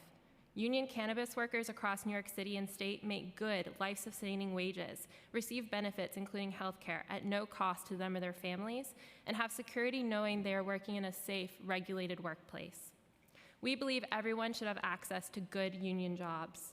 New York's cannabis industry provides a unique opportunity to train and hire those most affected by prohibition. The Cannabis Workforce Initiative, CWI, a joint project of the Workforce Development Institute and Cornell School of Industrial Labor Relations, is currently developing a program that will equip workers with knowledge on cannabis science and history, in addition to practical hands-on skills necessary to be successful in this industry. A partnership with CWI or any other educational programs available through CUNY or SUNY would create a pathway for New Yorkers to access quality jobs. After completion of these programs, we recommend that the Office of Cannabis Business Services assist in job placement through the creation of a registry of available job openings. The oversight responsibility of the Office of Cannabis Business Services, as stipulated in the current bill language, would make sure that the city is meeting the goals set for social equity ownership, as well as for those working in the industry. Workers cannot be left behind. The city would also be able to hold cannabis businesses accountable, ensuring that jobs in the industry are available to those most impacted by prohibition. In that vein, we urge that the annual/biannual report also include data on workforce, including breakdowns of race, gender, justice involvement, and local hiring, as well as data on wages and benefits available to workers in the industry. Thank you so much for your time and consideration. Thank you so much for each of your public testimony. You can leave the dais whenever you'd like or stay with us the whole time. We're now going to move to testimony that is virtual, so please be mindful for those folks online of the unmute function. First up will be Jesse Aman and then Pilar de Jesus, followed by Emily Marie Ramos. Jesse? Starting time. Good afternoon, Chairpersons Farias and Velasquez and members of the committees. My name is Sana Wright, and I am the External Affairs Manager at the Times Square Alliance. I stand before you today on behalf of Tom Harris, President of the Times Square Alliance, to discuss the recreational cannabis regulatory and licensing process. The Alliance supports the establishment of an Office of Cannabis Business Services. Legalization of cannabis without an immediate plan to regulate and monitor the sale, distribution, safety, and use of cannabis was a failure of government, and one that has led to crime and disorder on the streets of Times Square and throughout our city. A safe and well-regulated cannabis market is fully achievable, and I am encouraged that the City Council is taking steps to ensure that it happens. On any given day, there are dozens of trucks, vendor carts, and cars selling cannabis on the streets of Times Square. They are unlicensed and park illegally. Additionally, there are over a dozen individuals selling from tables or their persons. The NYPD has been addressing the trucks by issuing parking summonses, and the individuals have been treated as illegal vendors. We need a regulatory scheme that prohibits the sale of cannabis on our streets. There can be no gray area. The unregulated sale of cannabis on our streets and sidewalks is dangerous. Randomly placed tables congest the sidewalk and impede pedestrian flow. Ingestible products sold by these vendors lack any Department of Health certification, and their ingredients and potency are unknown. Beyond these issues, however, unregulated street sales of cannabis have led to violent altercations. On March 1st, members of the NYPD arrested an individual on 7th Avenue in possession of a fully loaded ghost gun. The person was selling cannabis in the area. On June 15th, a dispute between rival sellers on 42nd Street resulted in a slashing. Visitors and New Yorkers have returned to Times Square at levels unseen since before the pandemic, and we have a responsibility to keep them safe. Prohibitions on street dealing of cannabis will go a long way to reduce disorder and restore a sense of safety on our streets. We therefore ask that commercial cannabis activity be limited to brick and mortar establishments and prohibited from trucks, carts, and the streets of New York City. Additionally, the smoking of cannabis is a top complaint from visitors to Times Square. In the past, the council has developed time, place, and manner restrictions for cigarette smoking, including the prohibition of smoking in parks, plazas, and at beaches, and we urge similar restrictions for the smoking of cannabis use in public. Thank you for your time. Thank you so much for your testimony. Next up, we'll be hearing from Pilar de Jesus. Starting time. Hi, good afternoon, everyone. My name is Pilar de Jesus. I wear many hats. I am an aunt, I'm an entrepreneur, I'm the vice president of East Harlem Preservation, and I'm also a senior advocacy coordinator with Take Root Justice. But mainly, I am a Latina who is the survivor of a lot of the outdated racist policies, both on the city, the state, and on the country level. And I first wanted, and forgive me, I may go over just a few minutes because there was so much that was said, the word enforcement, the wild, wild west. A lot of words for me personally, who has been criminalized in many different ways because I'm Latina, because, I'm a little loud, in my community, I'm not problema. Pero one thing I want to remind the council, and I also want to highly recommend, and I say this, since we're always talking about education, and as a person who, with my business, I do a lot of community education events too on the side. I want to encourage folks to read It's Just a Plant by Ricardo Cortez.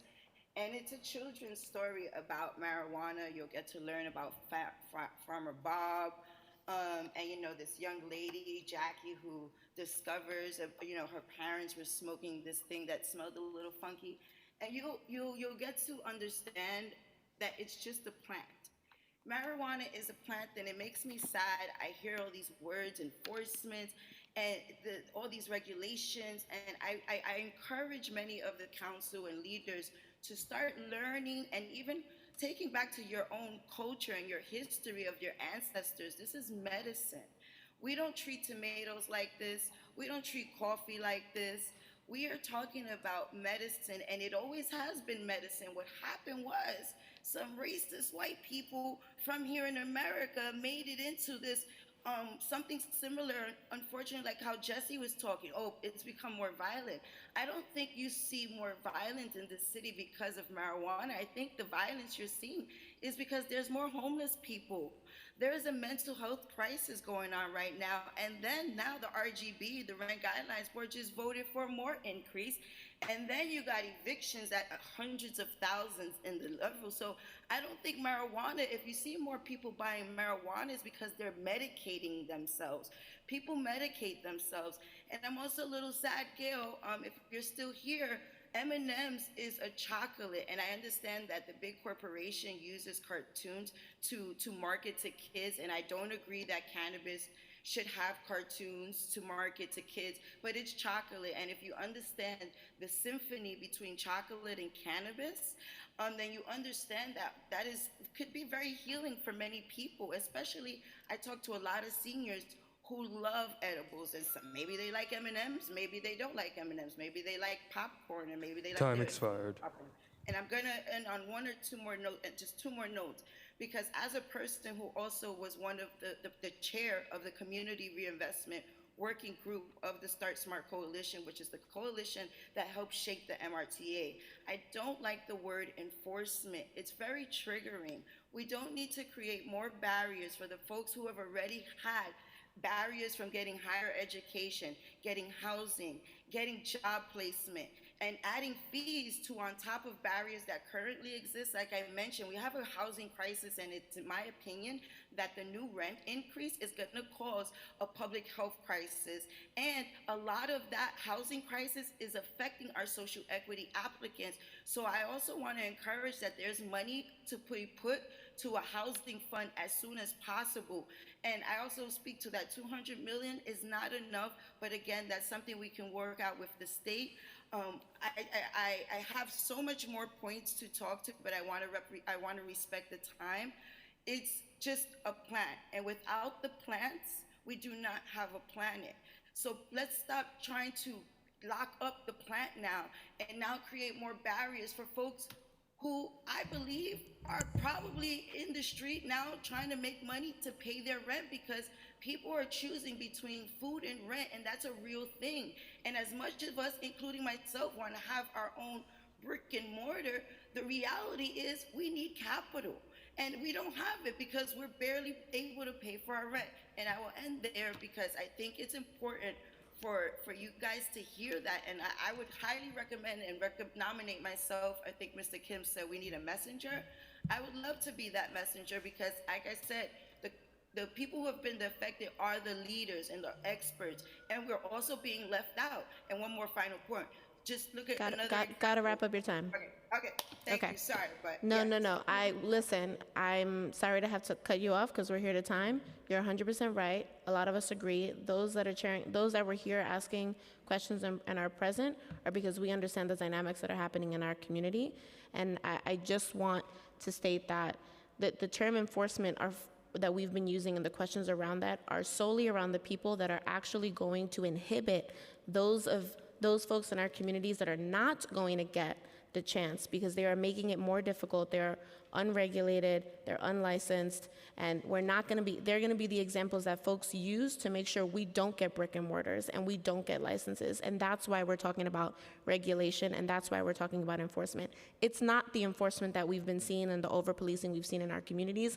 It's about ensuring that the bad actors that are doing that right now, who are going to stop us from getting those opportunities, we nip that shit in the butt now. No, I agree. Like, that's really what it's about.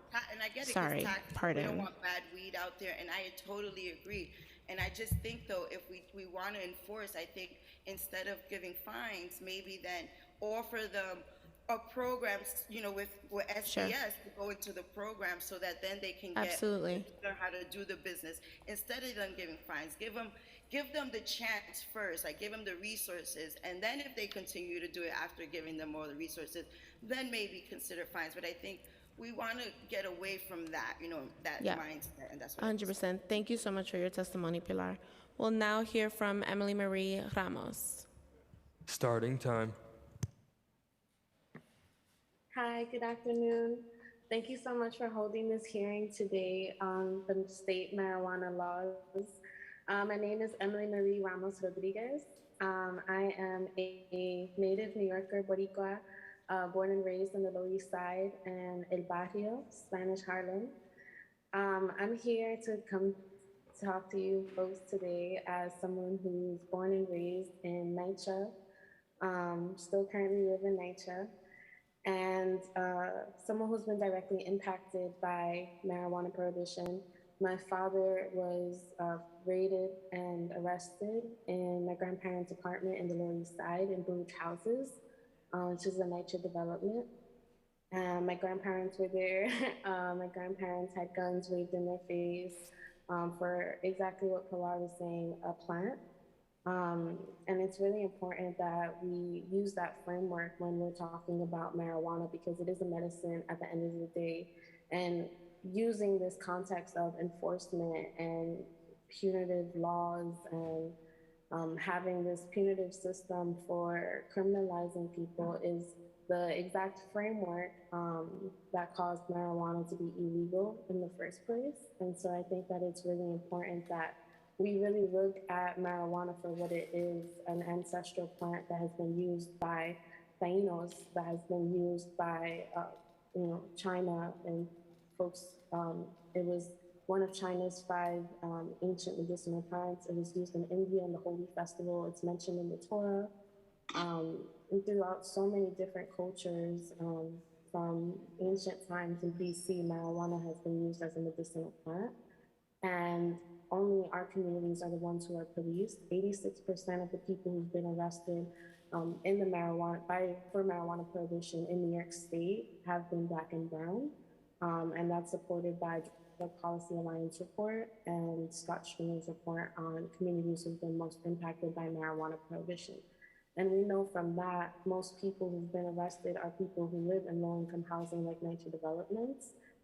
But right now, people who live in NYCHA can't legally consume their medicine, and they cannot partake in home grow, leaving people out of the industry. And we already know that there's going to be many barriers to folks who live in NYCHA and folks who've been directly impacted by marijuana prohibition to obtain a license. We know the barriers of capital, of having real estate. Like you mentioned, we've been asking the city to use their vacant properties for many years now to both house homeless people and for commercial real estate. I'm here representing the New York City Network of Worker Cooperatives, and so we've been urging for Time expired. And for marijuana co-ops specifically, and so we're asking the city to support us in our transition from the legacy market and equity operators into the legal marijuana industry. We need exclusivity in licensing and moratorium in licensing to ensure that people of color are not competing, and people who've been directly impacted, people who are living in low-income housing are not competing with operators from out of state and even out of the country that are trying to get into the legal market here in New York, because we do have the largest market in the world. We have been talking about examples like in Cambridge, Massachusetts, that has a moratorium in licensing, and work closely with CUNY Law to discuss what legal scrutiny it would take to pass and make sure that those equity provisions are not illegal or have us subject to getting sued, which they aren't, because the Marijuana Regulation and Taxation Act was created to ensure that people who've been directly impacted get their reparations and prioritization in the industry to repair the harms. Okay. I'm also here representing my co-op. You're over time, so you have about 10 seconds, or you can submit the public testimony. Thanks. I'm also here representing Jaime Madre and my co-op, the People's Weed Festival, and New York for Social and Economic Equity. Thank you so much. Thank you so much. And next up is Wanda Salman. Starting time.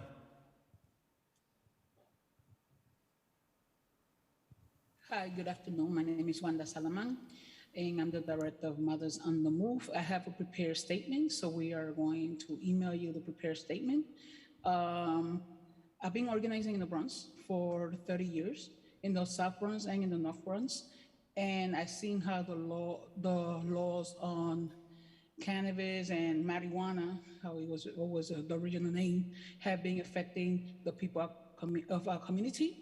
And I also, for the last 5 years, have been talking to people, seeing where this law was going to take us. And I see how it's going to benefit a lot of people that are not from our community or have more resources than the people in our community. Believe it or not, a lot of people that have been in this business for a long time, the people that are the real experts, been talking to myself and people from my staff, people like Bilal, Hector from Freedom One, about how can they get in the business. And we see that a lot of the regulations are not for the people that have been doing this type of work for years and now are going to be getting taxed by the state and the city, right? So I believe that things should be legal, but I also believe that our system should be fair to our community members, right? We want to create generational wealth, but we are not giving the people the right tools that they need to create that generational wealth. So if we say we want to do all this stuff, one of the proposals that we did a report with Pratt Institute. We want to create a cannabis hub, right? Where people could come in there that are legendary folks that could even teach us how to run their business. how we could help them with a business plan, how we could help them with financing, we could help them find places where they could do their business, and especially in our community, give education, not only to our community folks, but also to city council that needs also more education on some of these laws themselves. And different politicians need some of the education. And like, I'm from Puerto Rico, and in Puerto Rico, the ones that are running cannabis is the medical marijuana, and everybody I see is they have the medical card. But the only ones that are making money is the medical field in Puerto Rico, and I hope this doesn't go that way. That the only people making money is the medical marijuana, which I don't think that this is going to happen here. But I just want to make sure that we are part of the process, not just looking from the just looking in from the outside, and are really being considered to work with the people in our community. So we have a report. I would like to share with Bronx politicians our report and let you know what are the stuff that we're thinking. We are not only thinking about cannabis, we are Time also expired. thinking about hemp. So hemp concrete is another way for us to get our folks out of poverty, and not everybody have to touch this plant. And you know, I'm not planning to touch the plant. So, but I want to create opportunities for the people in the Bronx. Thank you. Thank you so much for your testimony, and we look forward to reading your testimony completely and any other reports that you'd like to share with us. With that, and seeing no other public testimony, I'd like to close and say thank you to my colleague and Chair Velasquez and our committee members for joining us here today. Thank you to SBS and EDC for testifying. This hearing for New York City was about setting a foundation and a way for us to see where New York City can go, and where we need to anticipate with the upcoming state rules and regulations. Intro 285 and 504 are our initial steps to find the ways that we can do good by our community members and to keep our communities safe. Today we learned there are many steps that we have to take before December or before those regulations come out, and I look forward to a follow-up hearing post-state regulations, and in the meantime, working to find innovative ways to uplift the legacy community use of municipal partnerships and create good jobs and revenue back into our city and communities. I'm looking forward to hearing and meeting with the Office of Cannabis Management and the Mayor's Office of Criminal Justice, who are not present today for testimony, and specifically to further discuss what we can do in partnership and the expungement of records and charges and the continued process, and more so to see how we can positively move our city forward. And with that, thank you all for coming, and I am adjourning the meeting.